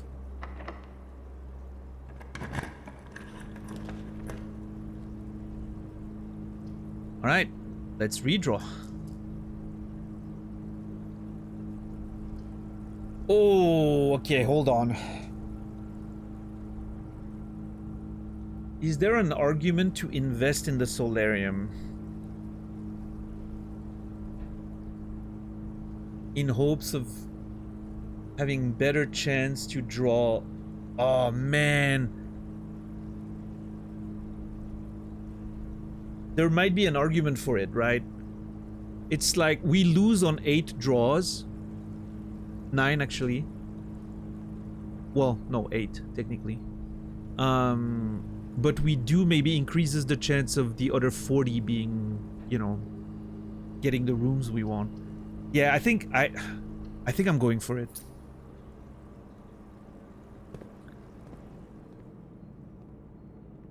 I think it's worth it. It's a sacrifice. Oh, now I find the lucky butt plug. Great. A little late, but thanks.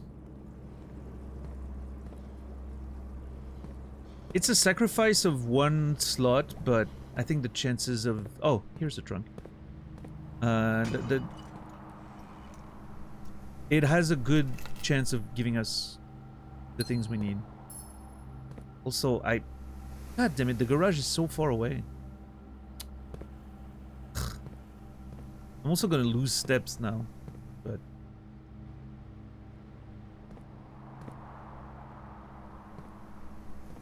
Anyway, let's go for it. I don't see the value on any of that. Let's redraw. Nope. Redraw. There's only one room we want. God damn it. I'm not... No. I'm not freezing anything now. I'm only considering the freezer on the last slot. If we have gems left. Which we will. Nope. I know what I want. That ain't it. Nope. Nope. Nuh-uh. No, sir. Nope.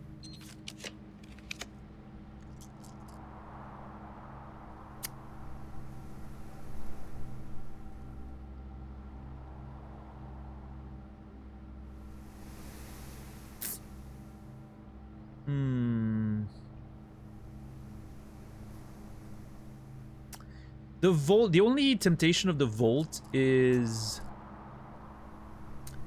if I end up freezing my assets, it's quite a bit of gold for tomorrow.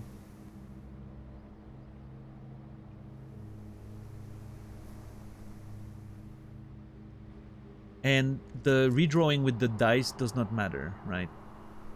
I can redraw with the dice on in any slot. It's not like the gems where I only have a limited amount. What else outside of the vault would I value right now at this point? Nothing really, right? It's like either you get more assets or... Yeah, we have a break room to end the day. I mean, I guess the clock tower could have some value, but... Because if we freeze, we might have like 4 of them total. So I start tomorrow with 4 key. Not bad.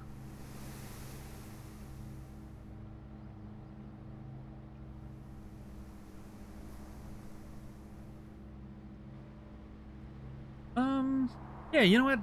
Let's hit the clock tower. I still have to... There's still something to figure out with this. I don't know if it's like there's something to break because the floor is, you know, cracked. I don't know if it's something with the all that sacred hour thing. Like I need to be in there during the sacred hour. Because I'm fairly sure there's a sanctum key hidden in there somewhere. In the room with all the clocks, right? That's what the thing said. So there is something to figure out in here, I'm sure.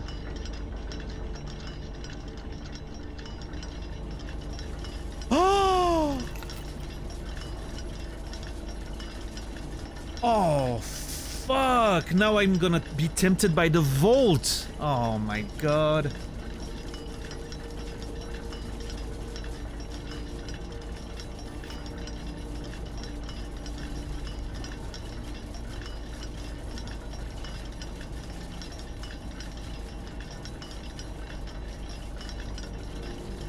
Did I screenshot this? Hold on.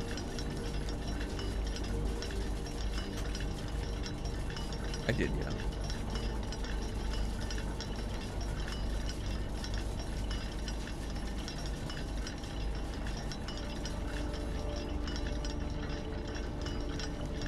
Well, I mean, I don't hate the idea of picking a vault. It's unfortunate if we don't find her ladyship's chamber, but opening a vault safe is always great. Always. One of them contains the sanctum key. I'm 99% sure. So...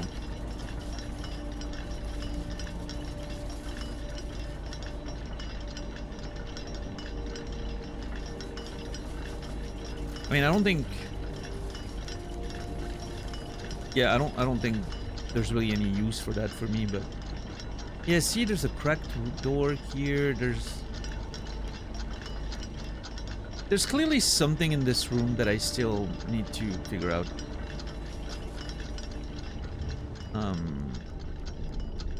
I don't have to run, because the only thing I can do is open an extra door without using a key, that's it.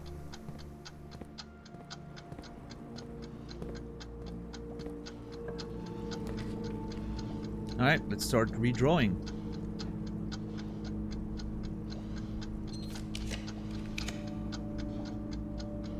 Nope. No, sir. Remove that. It's a free redraw. Okay, keep redrawing. Nope. Nope.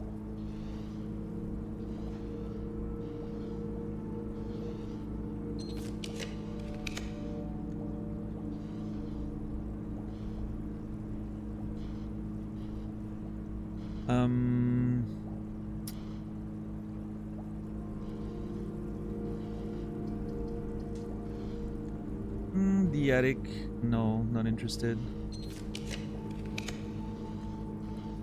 See, now I'm annoyed because the fucking freezer.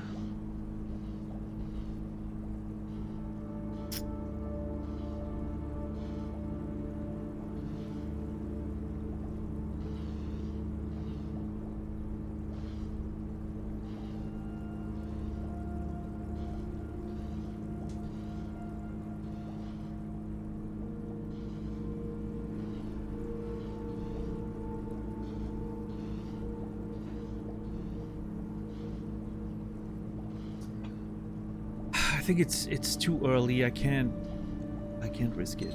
Let's see.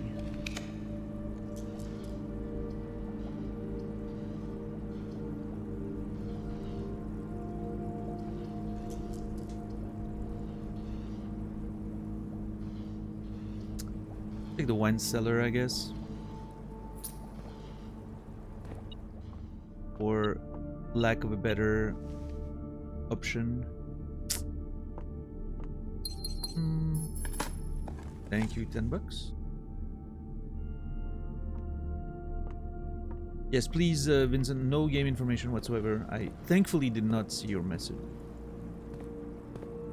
Don't want to know anything.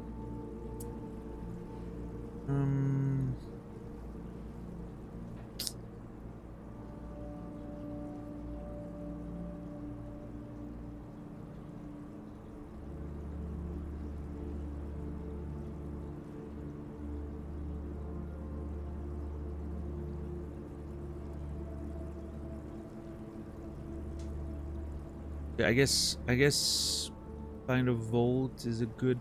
Okay, we end the run here. That we know for sure.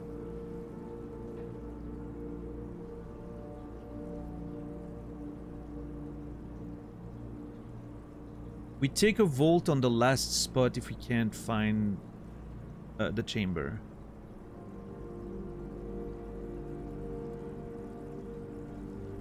We also need to not forget to go back to the code check. So I need to be just careful with my steps because I'm losing steps every time I open the door here.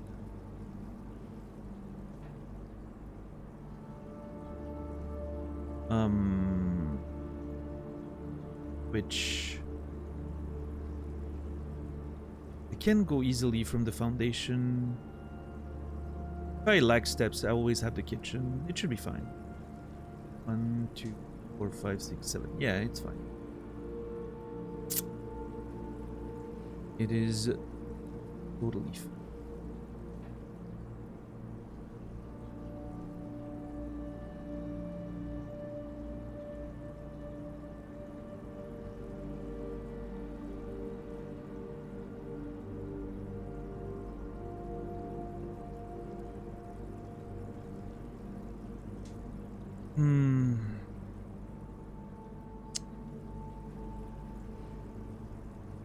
If I vault, then open the door and then find a freezer, is that more value, or do I just go for broke anyway?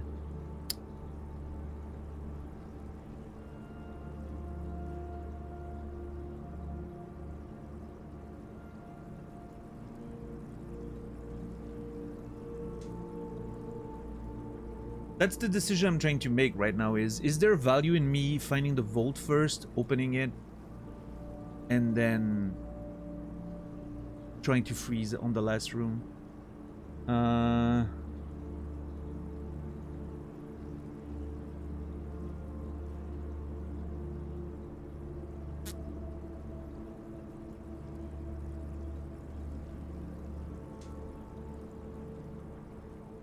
it's always the question of, if I go for broke, then of course more chances of finding what I need, what I'm looking for, but so many resources I'm just like wasting away.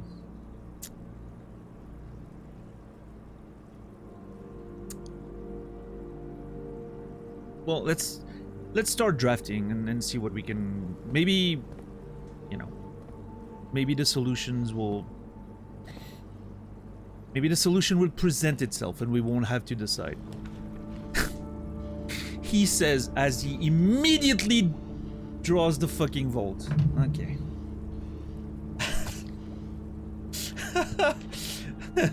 Thanks, game.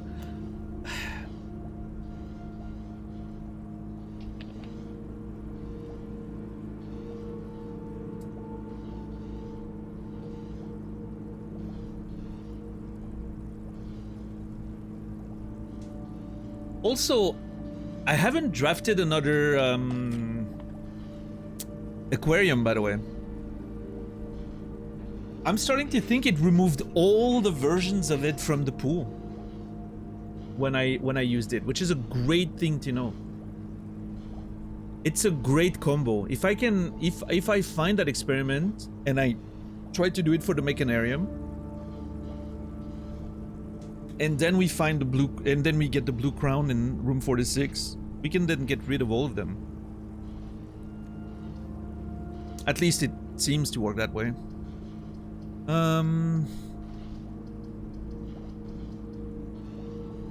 Okay, the vault is guaranteed value.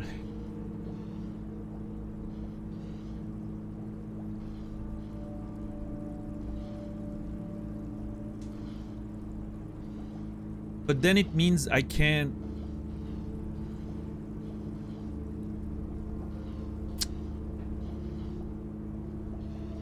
I'm gonna have to wait for the next tomb, trying to find the chamber.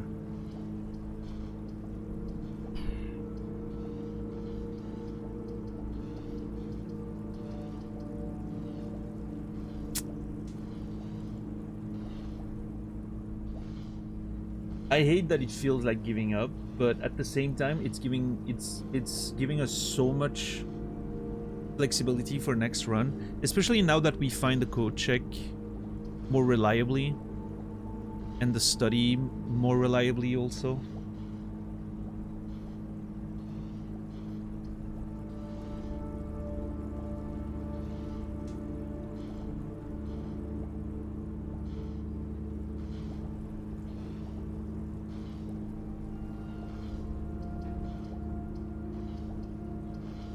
Do I play it safe or do I go for broke? Play it safe, go for broke.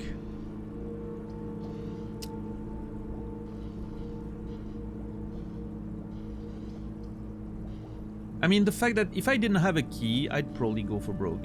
But I do have a vault key. That in itself. And, okay, and the vault... Okay, here's my reasoning. The tomb key, I can always find it. I draft the tomb, I know it's there. The vault keys are very elusive. They you know, they show up seldomly. I need to make use of it when I have it. I think it makes sense.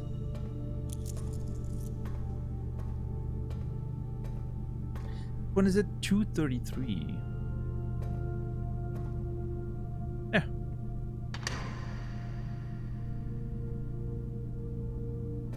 Oh shit! That's a pile of gold! And an allowance token. Holy fuck, that's a good one. And another Fen Ares passport.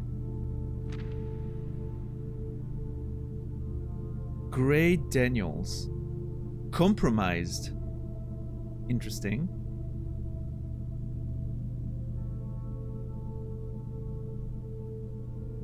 I have to try Danny G in Blackbridge. We do have a couple of Blackbridge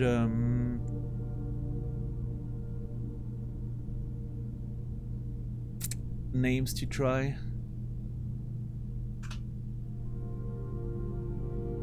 Maybe we can go do that now after we're done inside the house. Danny. Great. Daniel.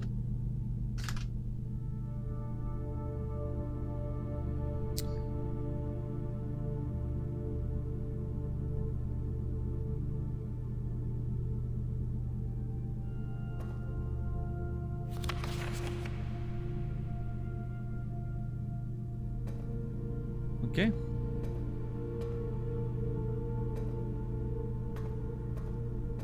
We're up to 3 volt key opened.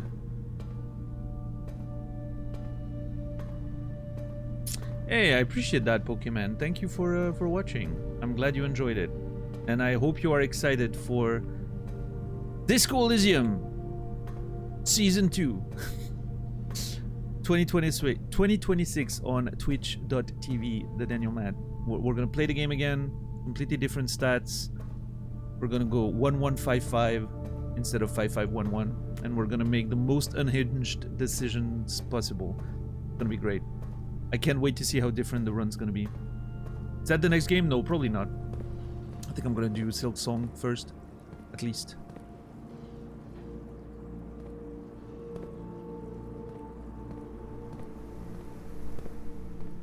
Alright, so now either we find what we want or we go for the freezer.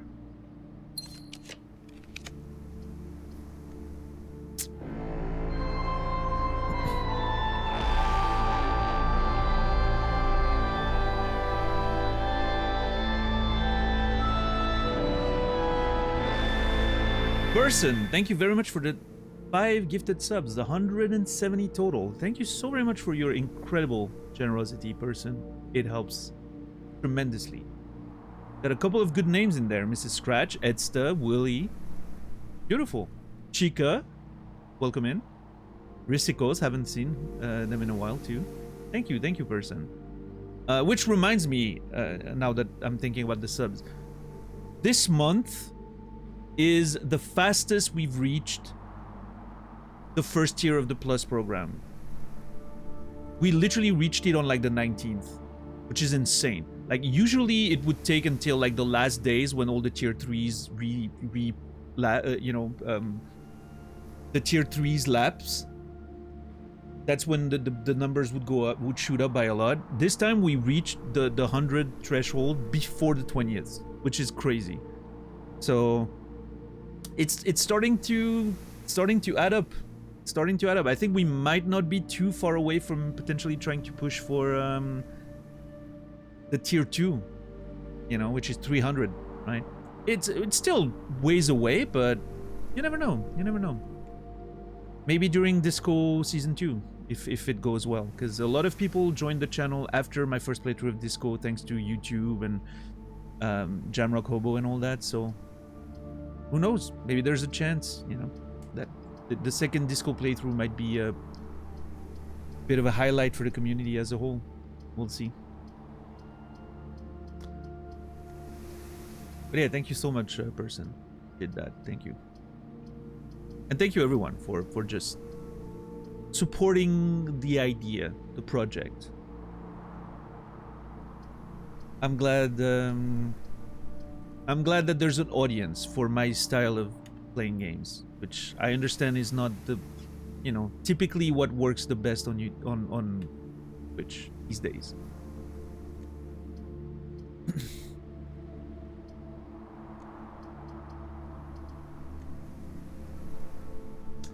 Alright, let's start redrawing and cross our fingers.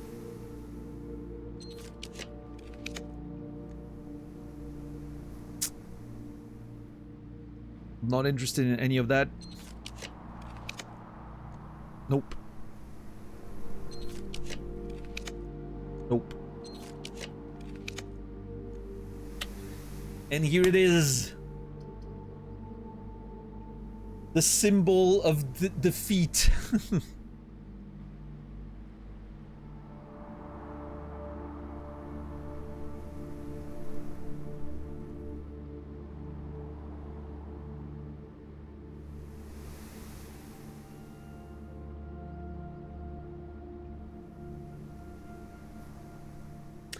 I do think we've set up a few things for next run, though. We made the aquarium more accessible. We made some of the safe, the mechanical rooms less rare. Sorry. So I think next run we have a good chance to go for the mechanarium.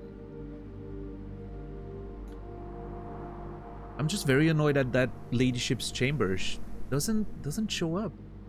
I've only seen it like once or twice. Twice, actually. And neither of those 2 times did I have the diary key. I need the tomb for that one. So next time we look for it is when we get the tomb, I guess.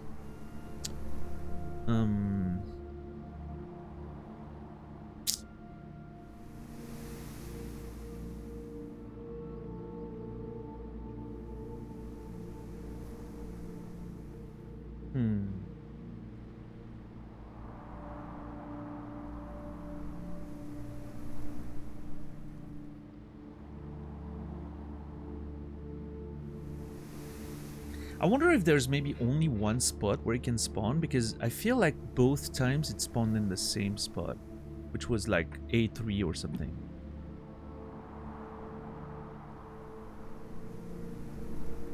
Happier to think of it as a consolation prize. I mean, it's a nice run. I mean, I'm gonna start the next day with a bunch of resources. We're gonna have the key card. It's all good, you know. I don't think it's a bad run. It's just, again, we get so close to what we're trying to achieve, both the mechanarium and the ladyship, and we can't find it. Not finding the mechanarium when we have so many mechanical rooms, so annoying. But I mean, to be fair, I didn't dig for it too much. I was very happy to take the laundry room. I took the library here, you know. It's, yeah.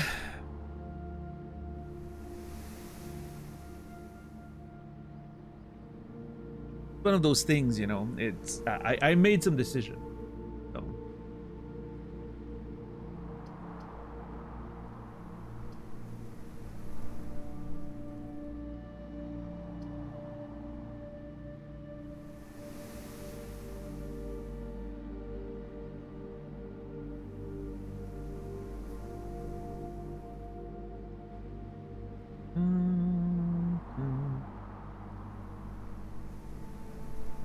Okay, so if I freeze, then what? Then code check.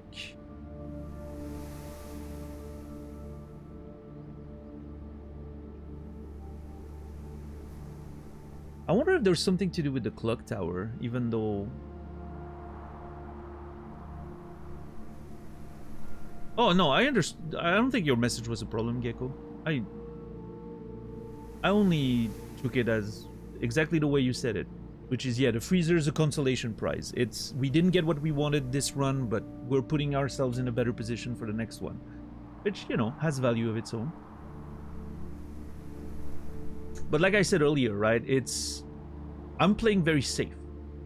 Which is a playstyle that works, you know. We're always, like, making incremental progress. We're getting better allowance, we're getting, you know, we're making safe incremental progress.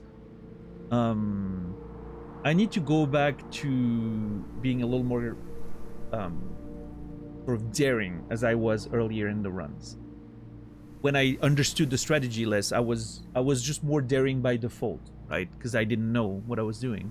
Now that I know what I'm doing, it's too easy for me to rely on my old tricks to just fill the fucking house and get a bunch of resources. I know how to do that. That's very easy for me. Now I need to find the right balance between finding the resources, but also trying to fill the space with important stuff.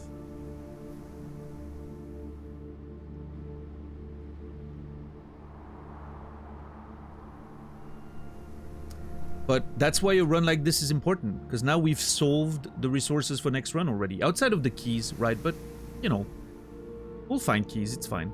I'm sure it'll be no problem. We can always use the experiment trick to, you know, activate the protocol, and then we don't have to worry about it. But yeah, next run maybe we can take a few more risks, especially if I have the key card. The key card is such a great safety net, because I can take more risks in the first half of the house, and I always have the foundation to, you know, continue.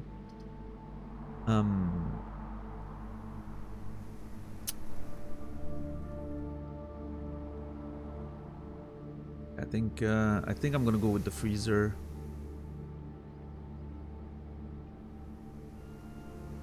Yeah, Macaron, I think the trick works, which is the trick that I did is I got the crown right?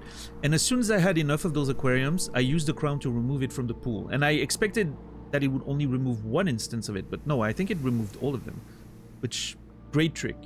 Wonderful trick to get rid of them once you don't want to, you've done what you wanted and you don't want to overwhelm the drawing pool. So that's a good trick to remember.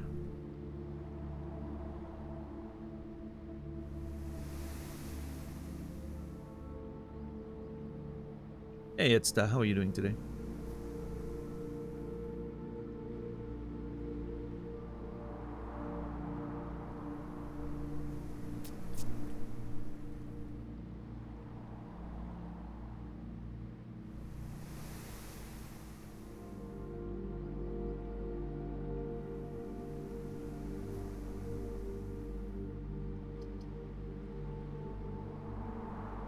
Yeah, I think I'm trying to talk myself into freezing, so I think I just will.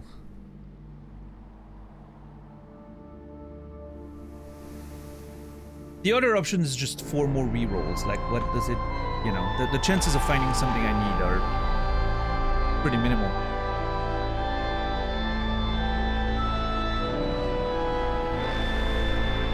Warren, thank you for the tier 3, 41 months. I appreciate you. Thank you so much, Warren.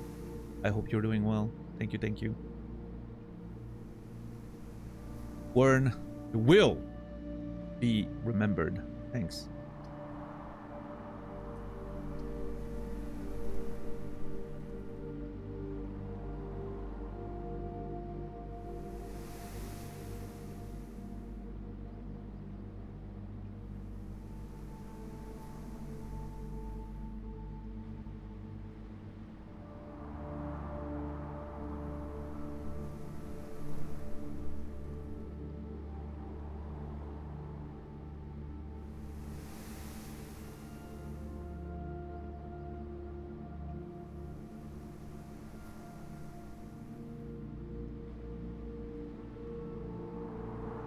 Enjoying the stream while I do my morning routine. Nice. Yeah, what time is it over there? 7 a.m.?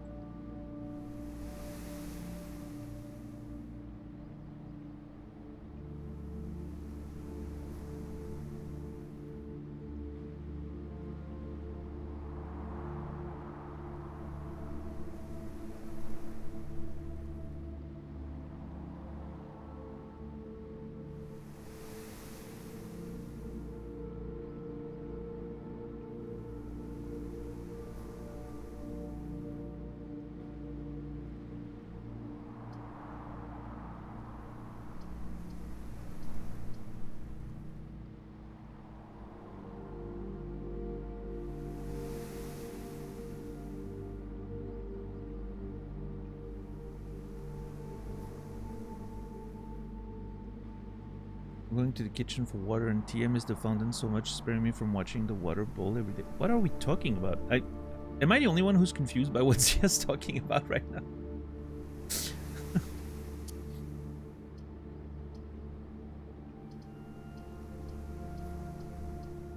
I'm sorry, Zia. Maybe I'm distracted by my thoughts, but I'm kind of not following.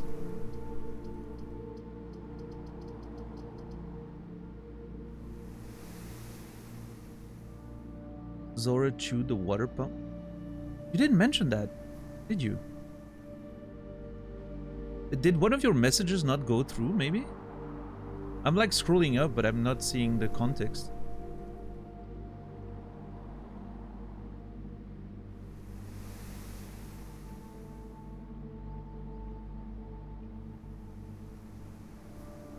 I'm sorry, it might be, maybe I'm the problem, Zia. Don't, you know.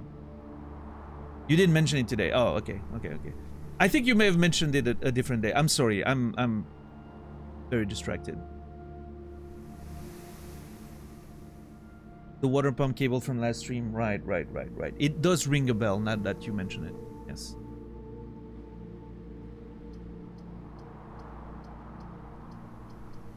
Sorry, my brain doesn't retain a lot of information these days.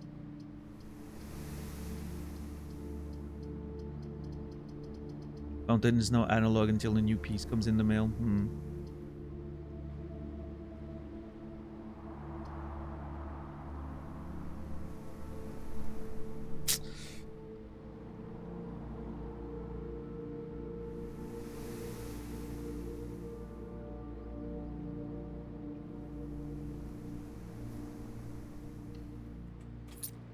Alright, I'm freezing.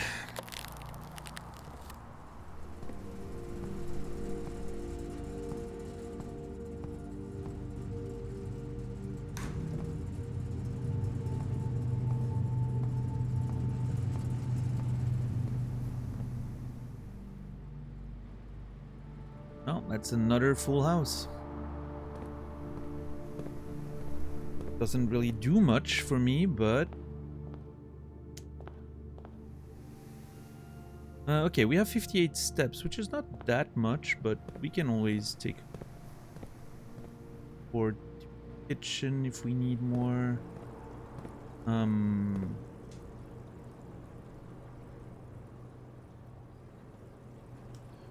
There would have been an argument to... Well, actually, no, we can't. I was gonna say to convert more of those coins into gems, but no. Okay, there's two things I want to do. Oh, we can't buy anything in the kitchen anymore. Okay, we're here. So let me go in there. What time is it?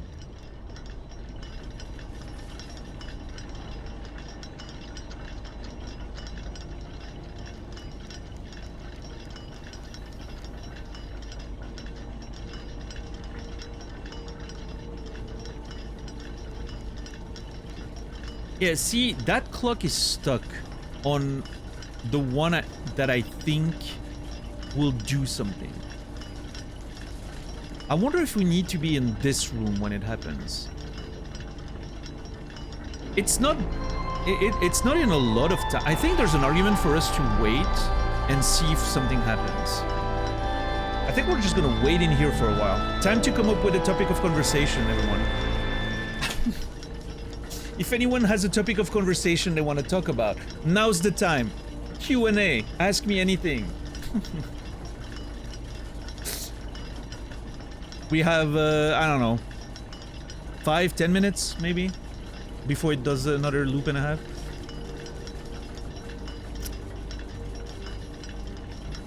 Cesar, thank you for the tier 3, 61 months. I appreciate that. Thank you very much, Cesar. That's a lot. That's a lot, 61 months. Cesar's my first subscriber ever, by the way. For those of you who hadn't heard that story before. All the way back in 2014. Thank you, Cesar. Why am I so handsome?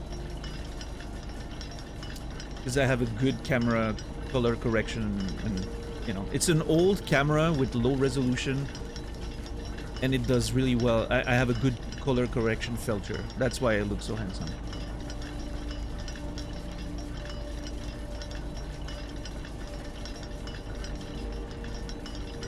Notes? What do you mean notes? Oh, they're not up. Oh, you mean going over the notes? Going over the notes is gonna take hours. I would rather have like a proper stream where I only do that.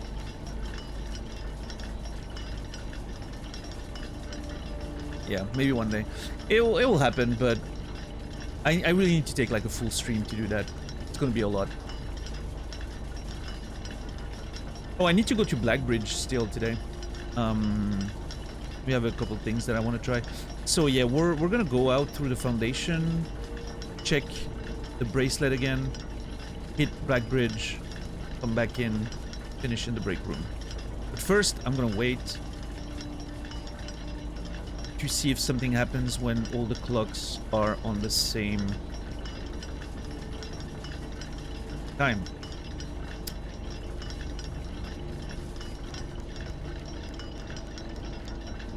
We'll see.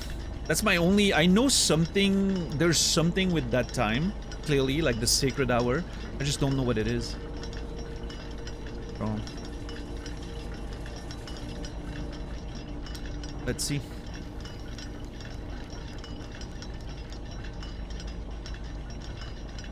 What are the themes of my next book? I mean, I'm not sure yet, because I have several stories that I'm sort of working on. Zia. So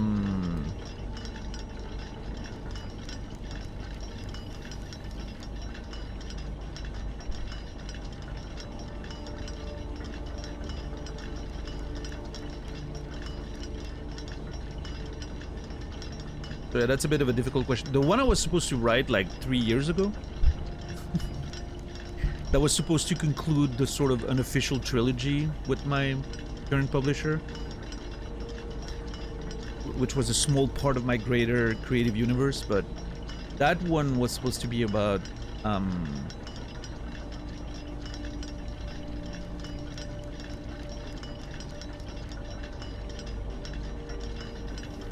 do I phrase this? About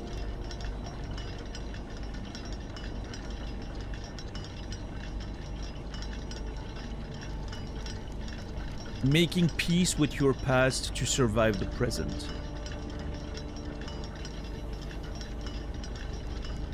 There was a whole lot of, it was a lot about survival.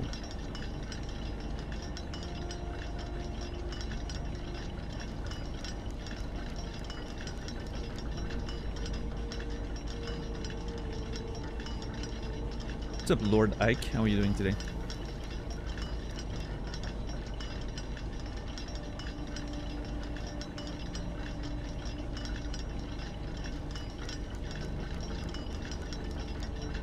Oh, if you're talking about the indie award stuff, DJ, we've talked about that earlier in the show. Unsurprisingly, my opinion on it was that I didn't care. Much like I don't care for Game Awards in general. I just, it's so meaningless to me. But... What's up, Gnomes? How are you doing today?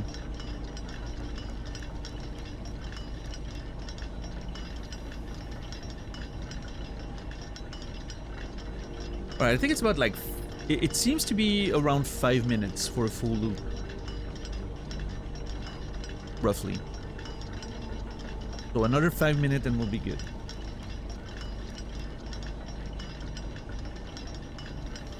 Why isn't Dan doing XYZ? Yeah, usually it's because either I have something else in mind or maybe I forgot something or, you know.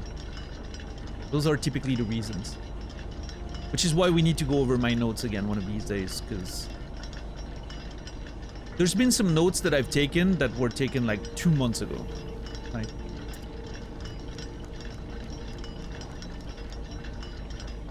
Going over them again, I'm sure will reveal a lot of stuff I've forgotten. As it tends to happen.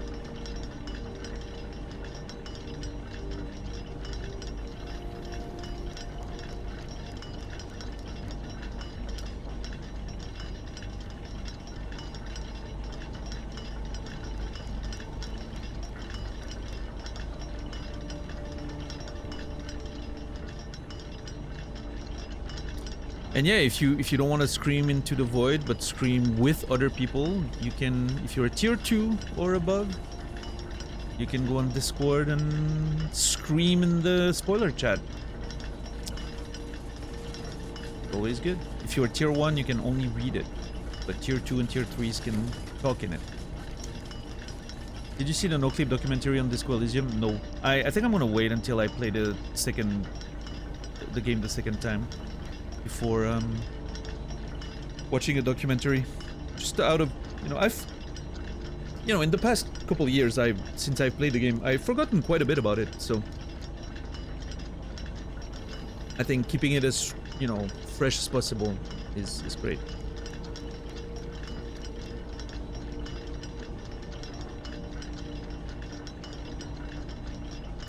Tier 2 and 3s should emote react more so tier 1s can add to the react. Alright, well, tier 2s and 3s, you have a mission.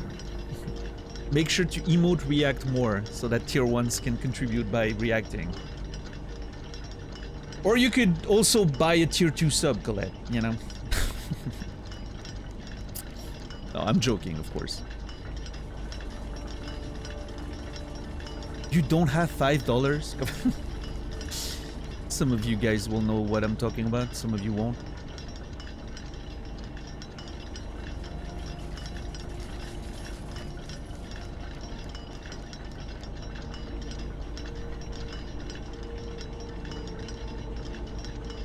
I have a Twitch allowance. That's fair. My Twitch allowance is 0, so I can't blame you. No.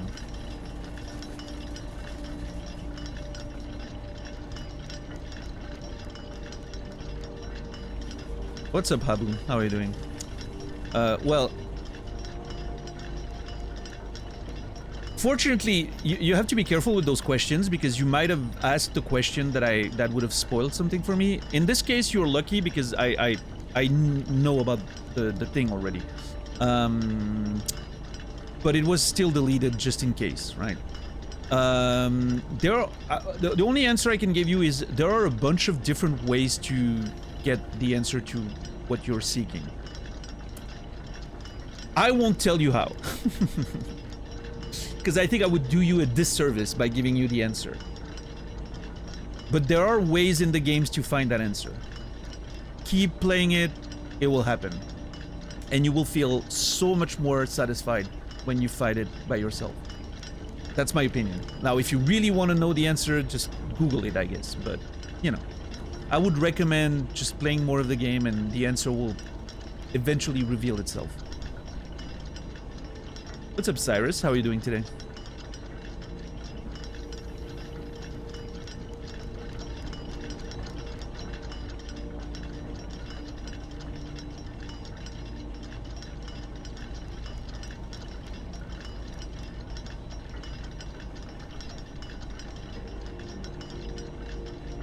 All right, 30 more seconds. No, sorry, 2 more minutes.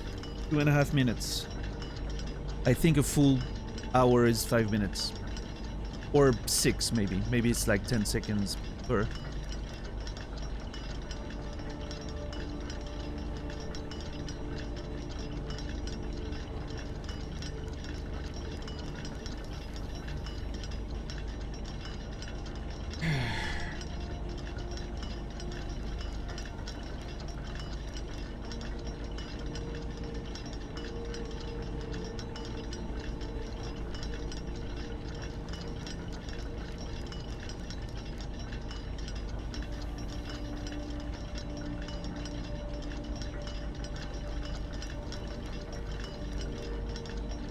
I have a feeling nothing's gonna happen. Literally nothing. And I'm gonna be annoyed.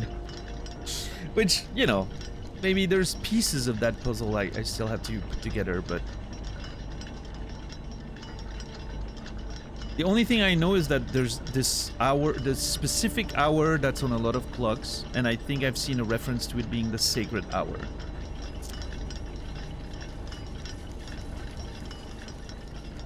I don't know, I'm expecting something like... the bell's gonna rung or something, even though there's no bell. Never mind.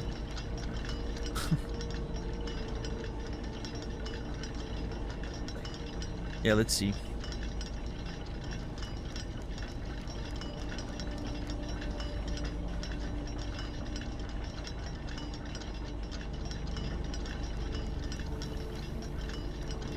That's my only thought so far, is being in this room when the clocks are all on the same time. That's not it. We'll have to figure it out later.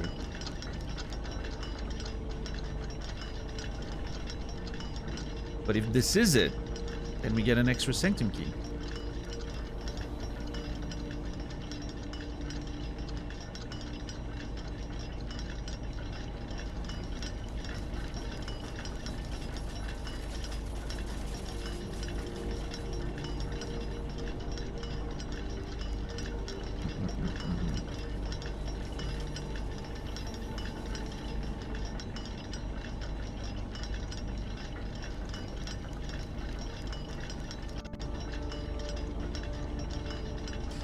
Okay, it was A4, A2. Okay, never mind. It can spawn on different rooms.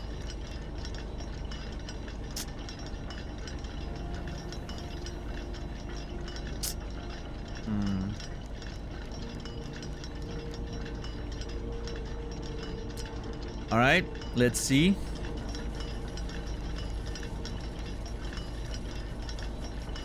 Two more minutes. We're getting close. All that build up for most likely nothing.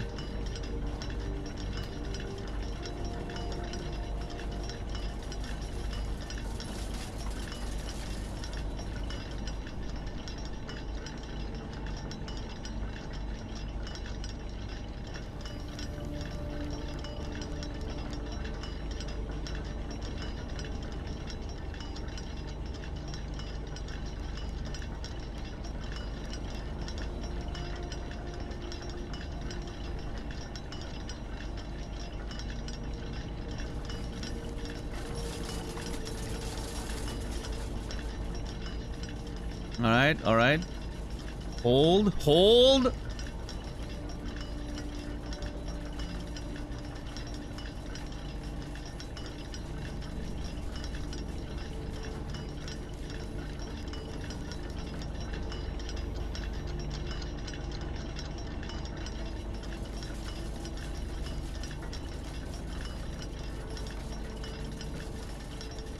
And nothing happened.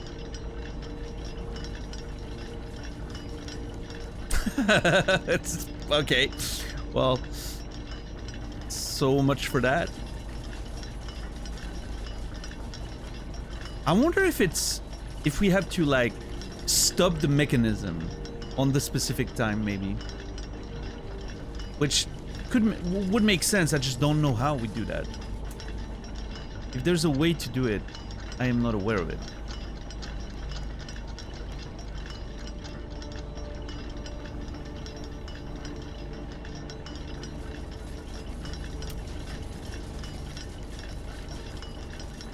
Hey, at least we can eliminate an option, right? We can eliminate an option. It's not just waiting for, you know, it's not just waiting for the time. It's not magically gonna do anything.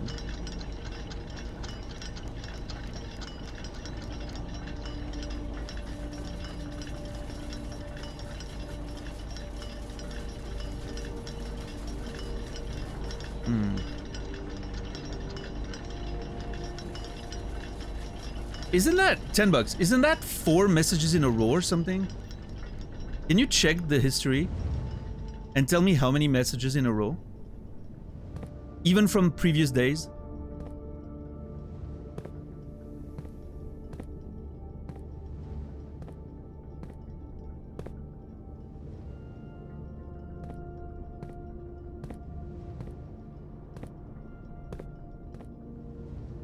I want an actual count on how many messages in a row that is. I want a precise count, $10, if that's not too much. Not just total, but in a row. Literally in a row.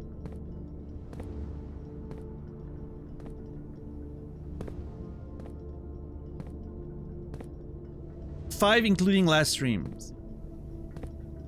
That's a lot of second chances, Vincent. I'm starting to get the feeling that you don't understand what we're doing here. You don't understand the philosophy and the culture of this stream. I'm sorry, Vincent, but you will not be remembered.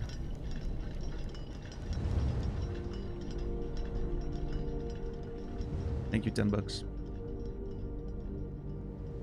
There's only so many chances we can give people. If they don't get it, that's just more work for the mods for no reason.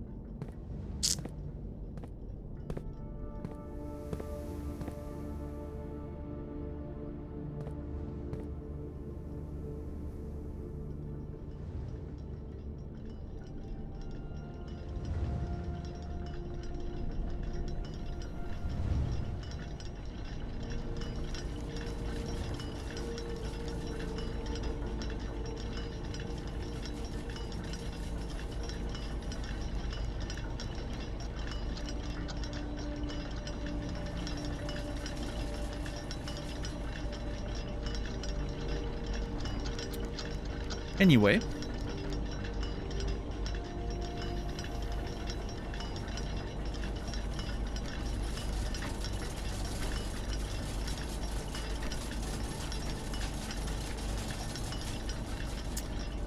We'll have to figure out this room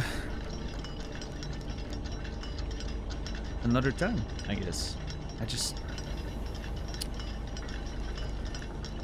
Yeah, I don't know. Maybe my thought right now is maybe we need to stop it somehow, right? Stop the clock. I don't know how.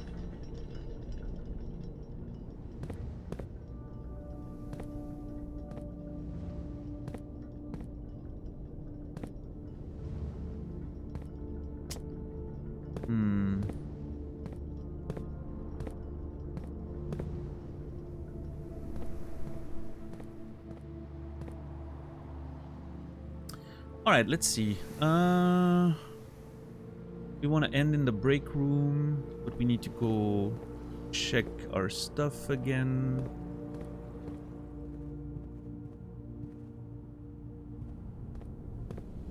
How often do you catch spoiler messages before the mods can delete them? Not too often. My mods are pretty on point. And if my mods are busy, there's always someone that puts a gun in the chat.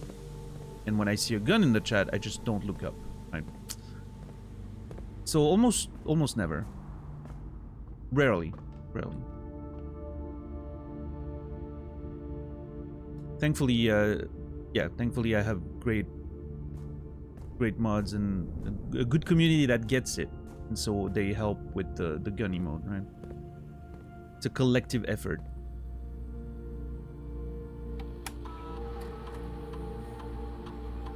Oh shit, there's more coins, of course. We drafted so many dead ends.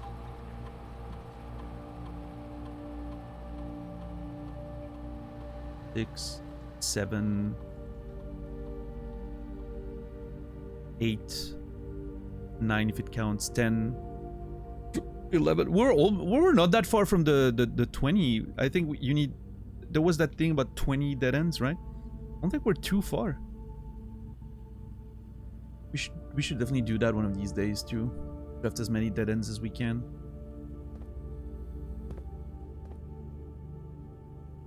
W mods, yeah. I actually think the aquarium thing could be a good strategy for that. You fill the aquariums to get all the sides. Yeah, get all the sides open with the aquariums from like the center or something. Yeah, you open all this, all that. You get the crown to remove the aquariums, and then you just stick dead ends in all the corners. That could work. That would be a strat.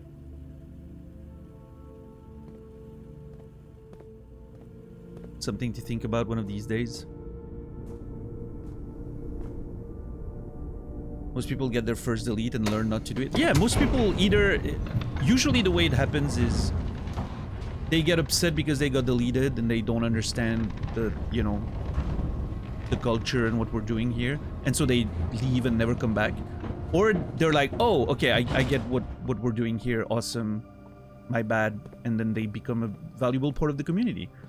Again, everyone who's a longtime member of this community has been deleted at one point or another. Nobody escaped it. Almost. Almost everyone got deleted at one point or another. It's just how strict the rules are. But there's a difference between, you know, you get deleted accidentally or you say something that's a little over the line without realizing and you get and then you get it and you accept it and you're like, oh yeah, cool. I mean, I understand the value of the rules, right? And then there's some people that seem like they don't even realize they're getting deleted. It's not connecting with a part of their brain, you know? I don't know. Not even once. Yeah, sure, Brainy. I'm giving you 5 seconds. It's not even a timeout, Habu. It's a deletion. This one ended up being permabanned there because that, you know, 5 in a row, come on. At some point you lose the, you know, you lose your right to interact with the community for the sake of everyone. Because if I'm annoyed, there's a good chance half the people in the chat were annoyed by that person as well.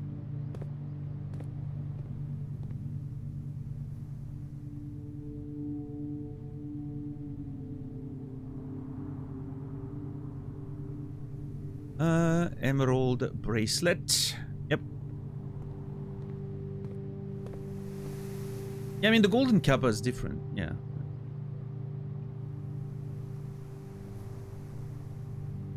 That's more of an inside joke than an actual rule.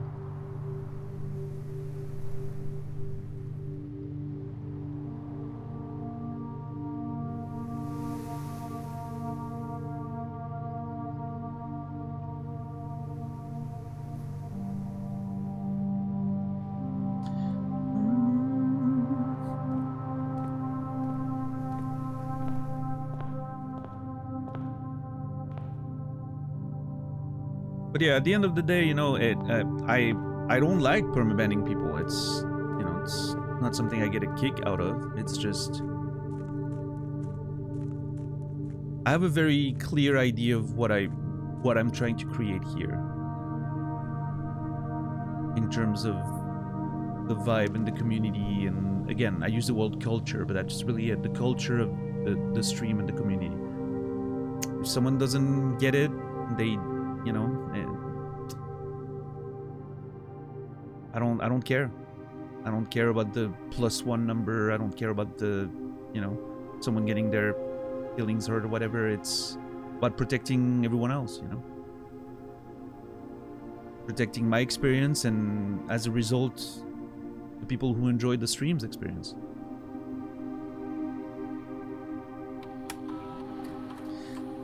All right, Rail. No. Danny G. Nope. Well, that's all the new ones I had, so much for that.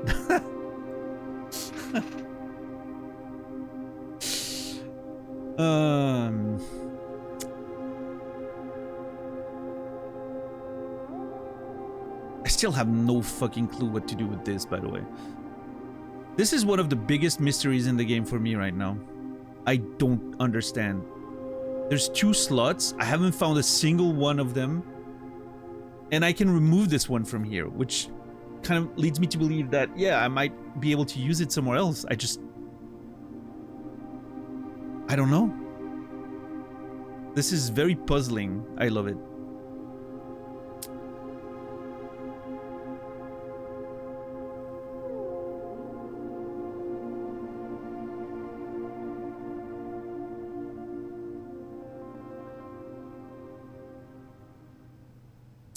Alright, back in we go, I guess.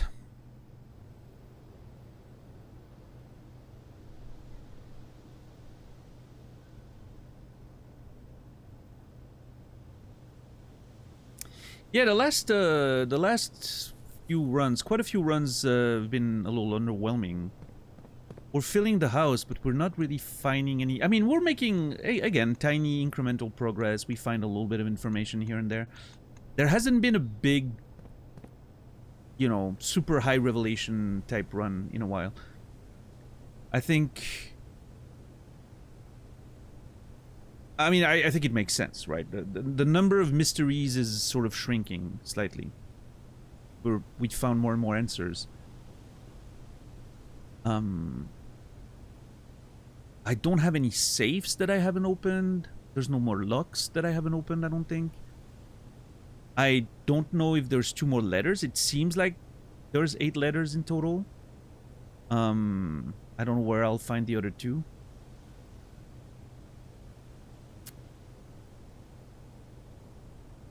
I mean, it's not a pain for me, Dax, because and here's the thing, I enjoy playing the game on its own. That's kind of like the thing. I find it very relaxing to just fill up the house. I just, you know. My only concern is that I'm self-conscious about the show, right? Like, it's like, yeah, that's not the most interesting run in the world, but I hope that at least people enjoy just the vibe, right? The music and the sounds, and it's relaxing. Well, but playing the game in itself, I find it satisfying, even when I'm not making big progress. And I mean, I opened the vault safe today. That was nice. I excluded a few ideas that I had with the clock tower, which one of them waiting for the right time. So, you know, incremental progress. Got a little bit of an extra allowance and stuff, so... Yeah.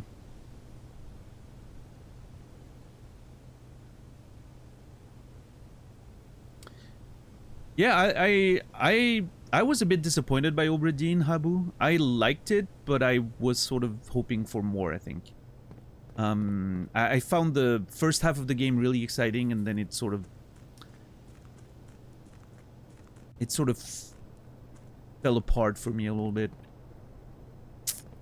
But you know, the root trees are dead. Is that something I should look into, Captain Dax? Or there's one I want to play. Is what was it? The Case of the Golden Idol, I think it was called. I hear that one was really good.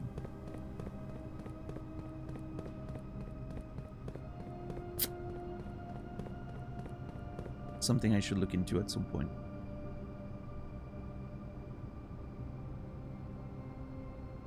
Oh, I haven't opened the garage, the car.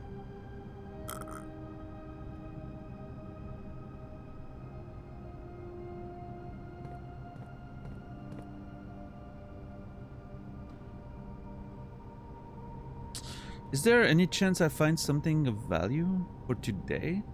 No, I mean, there's nothing else to do at this point.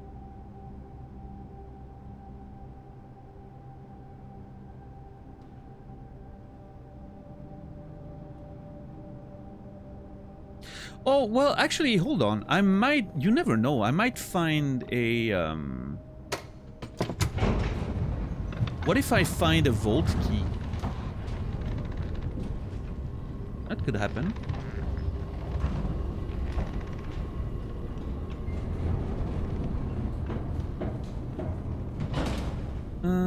One, two, three, 4, 7, 8, 9.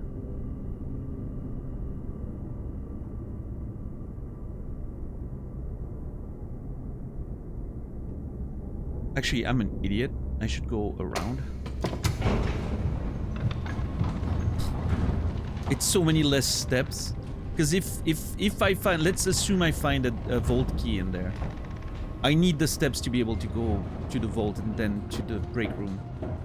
Saving steps is actually pretty important right now. So let's take the time to do it properly. I don't think we're gonna find a vault key, but you fucking never know. Like, it seems like you can find those keys in the most random places. So...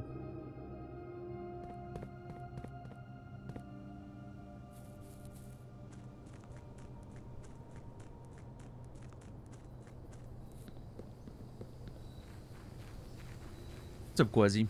You enjoyed both Golden Idol games? Nice.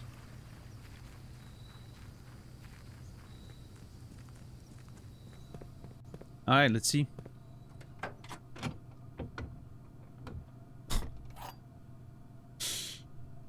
Okay. Shit. If I had found the fucking treasure... Oh, man. I would have had so much more stuff. E5. The secret garden. That's kind of appropriate. I would have had so many more.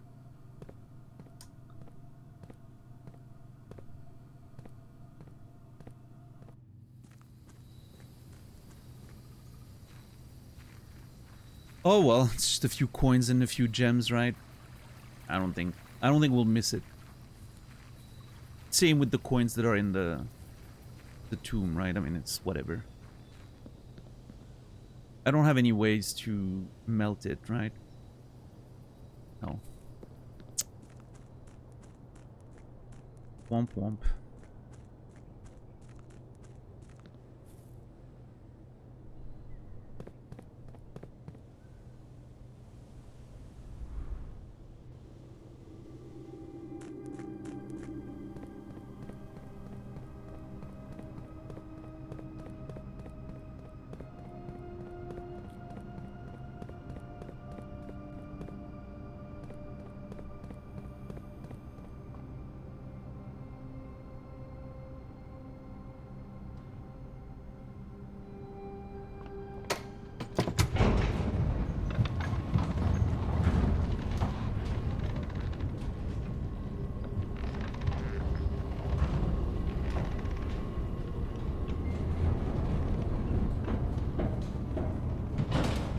Speaking of meals, I am very hungry. I'm gonna eat some buldak ramen after the stream, and I'm excited.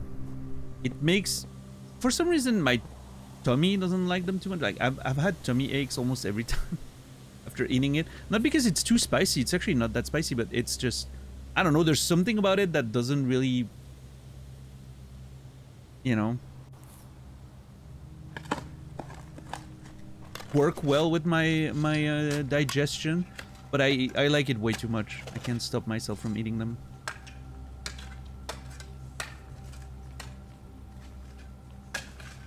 Come on, treasure chest. Nah, 8 gems. Oh well, whatever. That's really meaningless. I'm not upset. Have you had the twice spicy? I don't know. I have the black ones and the cheese ones right now. I usually get the carbonaras as well because I think they're pretty nice, but they were out of stock when I ordered groceries last, so. I think the cheese ones are nice. I like them. What's up, Murgle? Are we gaming after the stream in like an hour? Murgle?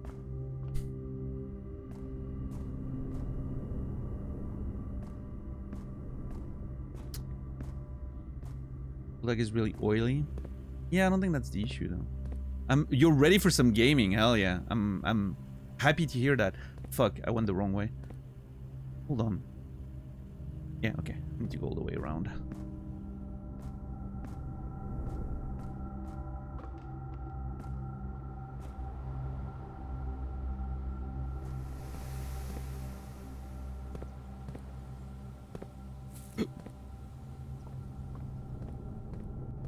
Double spicy is red. I think I had some of those when I was in Australia. Yeah, they were spicy. Oh no, I got the 3 times spicy when I was in Australia, I'm pretty sure. That rings a bell. Yeah, it was fine. I mean, I'm very used to spicy food. I used to, you know, I used to put Reaper sauce, ghost pepper sauce on like everything. I haven't in a while because those sauces are pretty expensive to import. But I had like a whole collection of like Hellfire hot sauces. I would put that on everything. Like I'm pretty good with spicy stuff in general.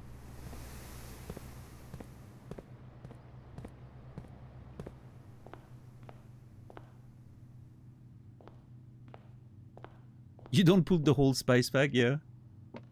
That's funny.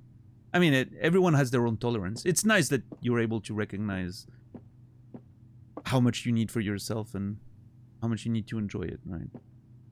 Because at the end of the day, it's about enjoying it. There's no... What? Oh. Dude, every time I look at this thing from this side, I think I missed something. That's the second time it happens.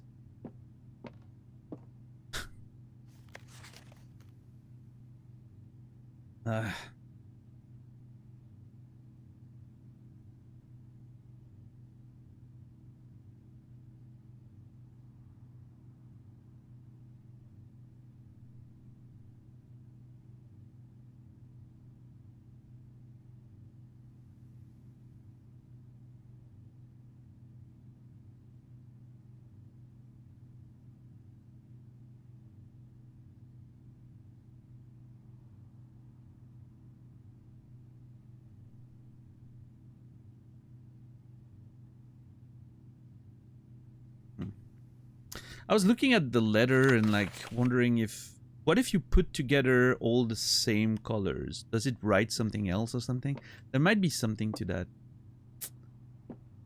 But from my quick look right now, I didn't see anything. Yeah, Rasta, I was like, what, I can use the phone? Or I can open the book?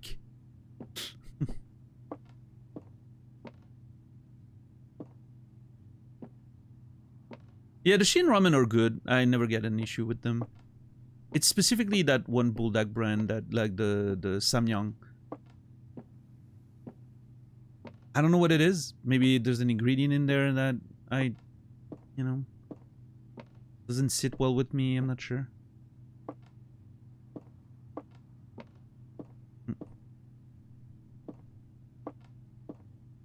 Or maybe it's just a coincidence. I've only started eating them like 2 weeks ago. Maybe it's a coincidence. My fiber intake hasn't been great lately, so I think my stomach gets worse when I don't have enough fiber. I started eating beans again yesterday, so you know, it should be fine. What's up, Silver Moon? Simon phone home. Yeah. I haven't watched E.T. in a while. I should watch that movie again. Been a long time. And it's been a long.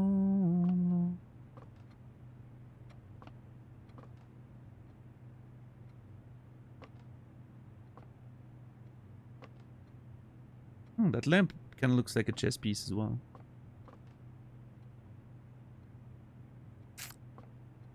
Yeah, no, I don't think there's anything specific you can do with this.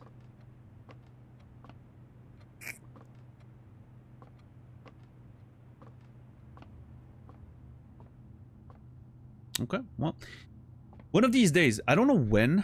Oh. I legit thought that was a banana. Like, I saw the yellow while just, like, moving around. I thought that was a banana on the counter. One of these days, I need to go over my notes. It needs to be before the end of the year. I actually think it needs to be this week. One of these days, this week, I need to do a going over the notes stream. Maybe it will be tomorrow. We have a good run set up with a lot of resources. Maybe it's time to go over the notes first. Make sure we employ those resources in the best way. I don't know. Yeah, maybe tomorrow could be a note, you know, going over the notes stream. Making like a proper cataloging of everything and summarizing everything and going over the books again and the documents again and just trying to find like common themes and stuff. Yeah. Maybe we'll do that tomorrow, actually. I think after 32 days, it's time. And then day 33 might, you know, can become a bit of a legendary run again. I don't know. I'll have to think about it. We'll see how I feel tomorrow. But there's a chance we might do that tomorrow.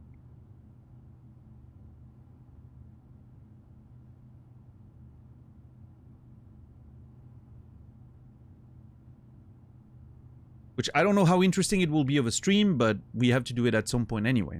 So, Expedition Day 33. Oh boy. Yeah, that's what I need, a reference to that video game.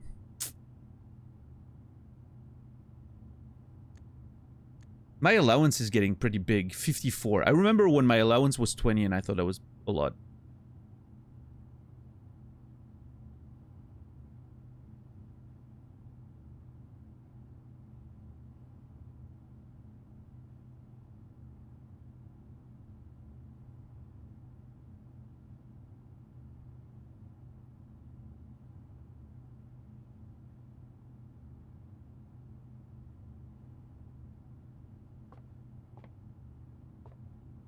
That's a suspensions-worthy pun here, I guess? Wait, what pun?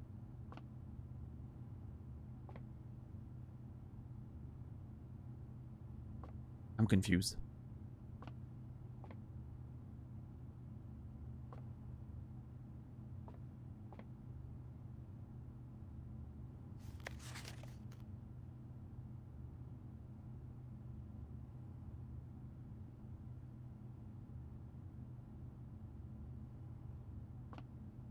Pun reference. Those are two very different things, DJ. Jesus. Listen, I'm not a hater. Like people seem to think I hate Expedition 33. I don't. I think it's an okay mediocre game. Plenty of them. There's plenty of games that fit in that category. Most video games probably fall somewhere in that okay mediocre video game category. Mediocre doesn't mean bad. It just means mediocre. It's just, yeah, it's nothing special, right?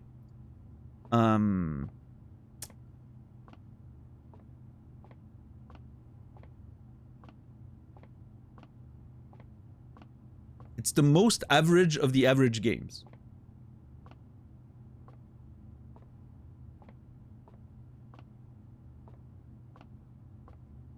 It's better than Skyrim.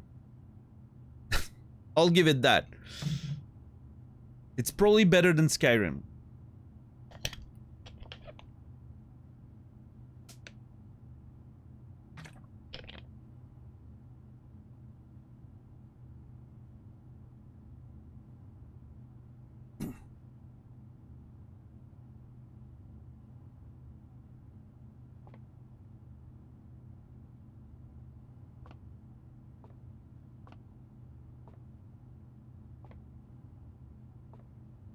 Most mediocre games don't have an opening as emotional as that, though. Again, the prologue is fantastic. That's why it annoys me so much that, you know, that it doesn't hold up to its own, the standard it's set with its own prologue. And again, I mean, the prologue's great because I think the emotional tone is amazing.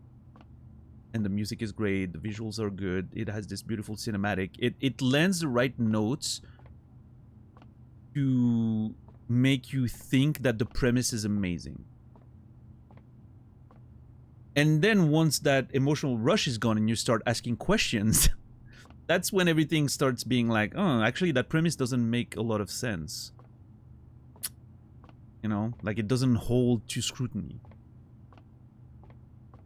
And then when you get a little deeper into the game and you see more of the writing and you see more of the, you know, the way the narrative is structured, you're like, oh yeah, well, it makes sense that the premise doesn't hold up. They just, yeah. It's just not a very well written game. But that's okay. Plenty of people love it and have a lot of fun with it. That's amazing. People must be happy to enjoy things. There's nothing better than enjoying things. And my opinion literally doesn't matter in any way. So.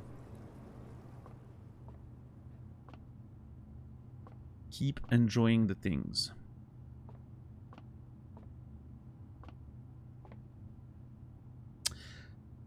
Alright, I think we call it a day. We're in the break room. We'll get the keycard tomorrow, which is amazing. I want to end every day in the break room now.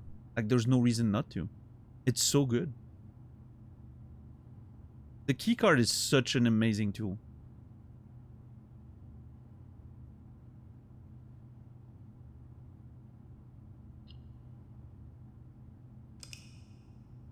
Alright, bunch of assets for next day. The Archaeological Shopping Center of the Dead. How many of my fucking days are the Archaeological Shopping Center of the Dead? I feel like I always get that one. I think that's a message to my drafting style. I'm a little too set in my own comfortable ways. We're gonna have to start taking some risks.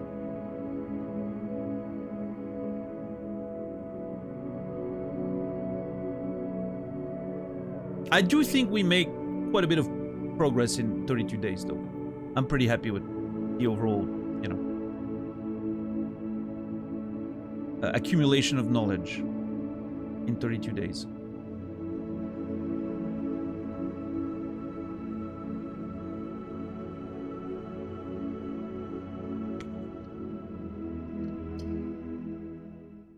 All right.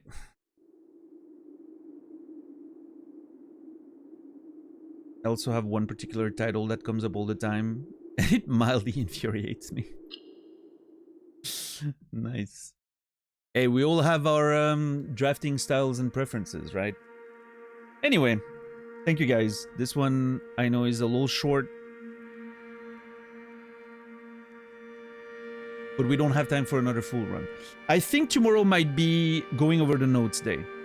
I think tomorrow might be the day we finally sit down, comb those notes, and figure out, you know, what the hell it is we're missing.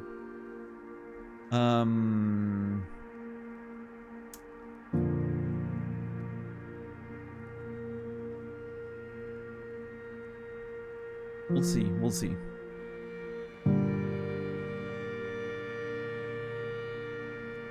Anyway, I don't think I have very much more to say. Thank you everyone for the support tonight. Lots of resubs. Thank you, person, for the gifted subs. Thank you all the tier 3s. Again, then you know the overall progress in the PP as over the past few months has been pretty amazing, and we're reaching new milestones faster and faster. So hopefully it keeps going this way, and then we can reach the tier 2 of the PP pretty soon. And that will help greatly with the sort of long-term, you know, sustainability of this entire project and this channel. So thank you everyone for your valuable contributions, and to everyone who just spends their time here. The time is extremely valuable. It's the most valuable thing we have. So I feel very grateful that you guys choose to spend it here. I'll be back tomorrow, 7 p.m. Central European Time, 1 p.m. Eastern, 10 a.m. Pacific, for more adventures of Blueprints. We might go over our notes tomorrow. We'll see in which mood I am. If I'm in a, you know, very sit down and think about everything mood, or if I'm just gonna be in a mood to just draft rooms and see where it goes. We'll decide. But there's a good chance, I think, I'm feeling pretty strongly about finally getting over those notes. Reminder, I might probably not stream on the 25th, but I will be streaming on the 24th. That's the plan currently. I have family functions on the 26th, which means the 25th I need to adapt my schedule to be awake and alive during the day, so I might have to sleep during my normal stream time. But yeah, I'll keep you guys up to date with that. Join Discord, follow the channel if you haven't done so, and obviously join the Discord for the most reliable live notifications and for, you know, all the information about the stream. And if you are a tier 2 or tier 3, you have a spoiler chat where you can, you know, scream about the fact that I'm missing obvious stuff, I'm sure, in the video game. Anyway, I wish you all a beautiful rest of your day, evening, or night. I will see you all tomorrow. And until then, remember me, and I will remember you.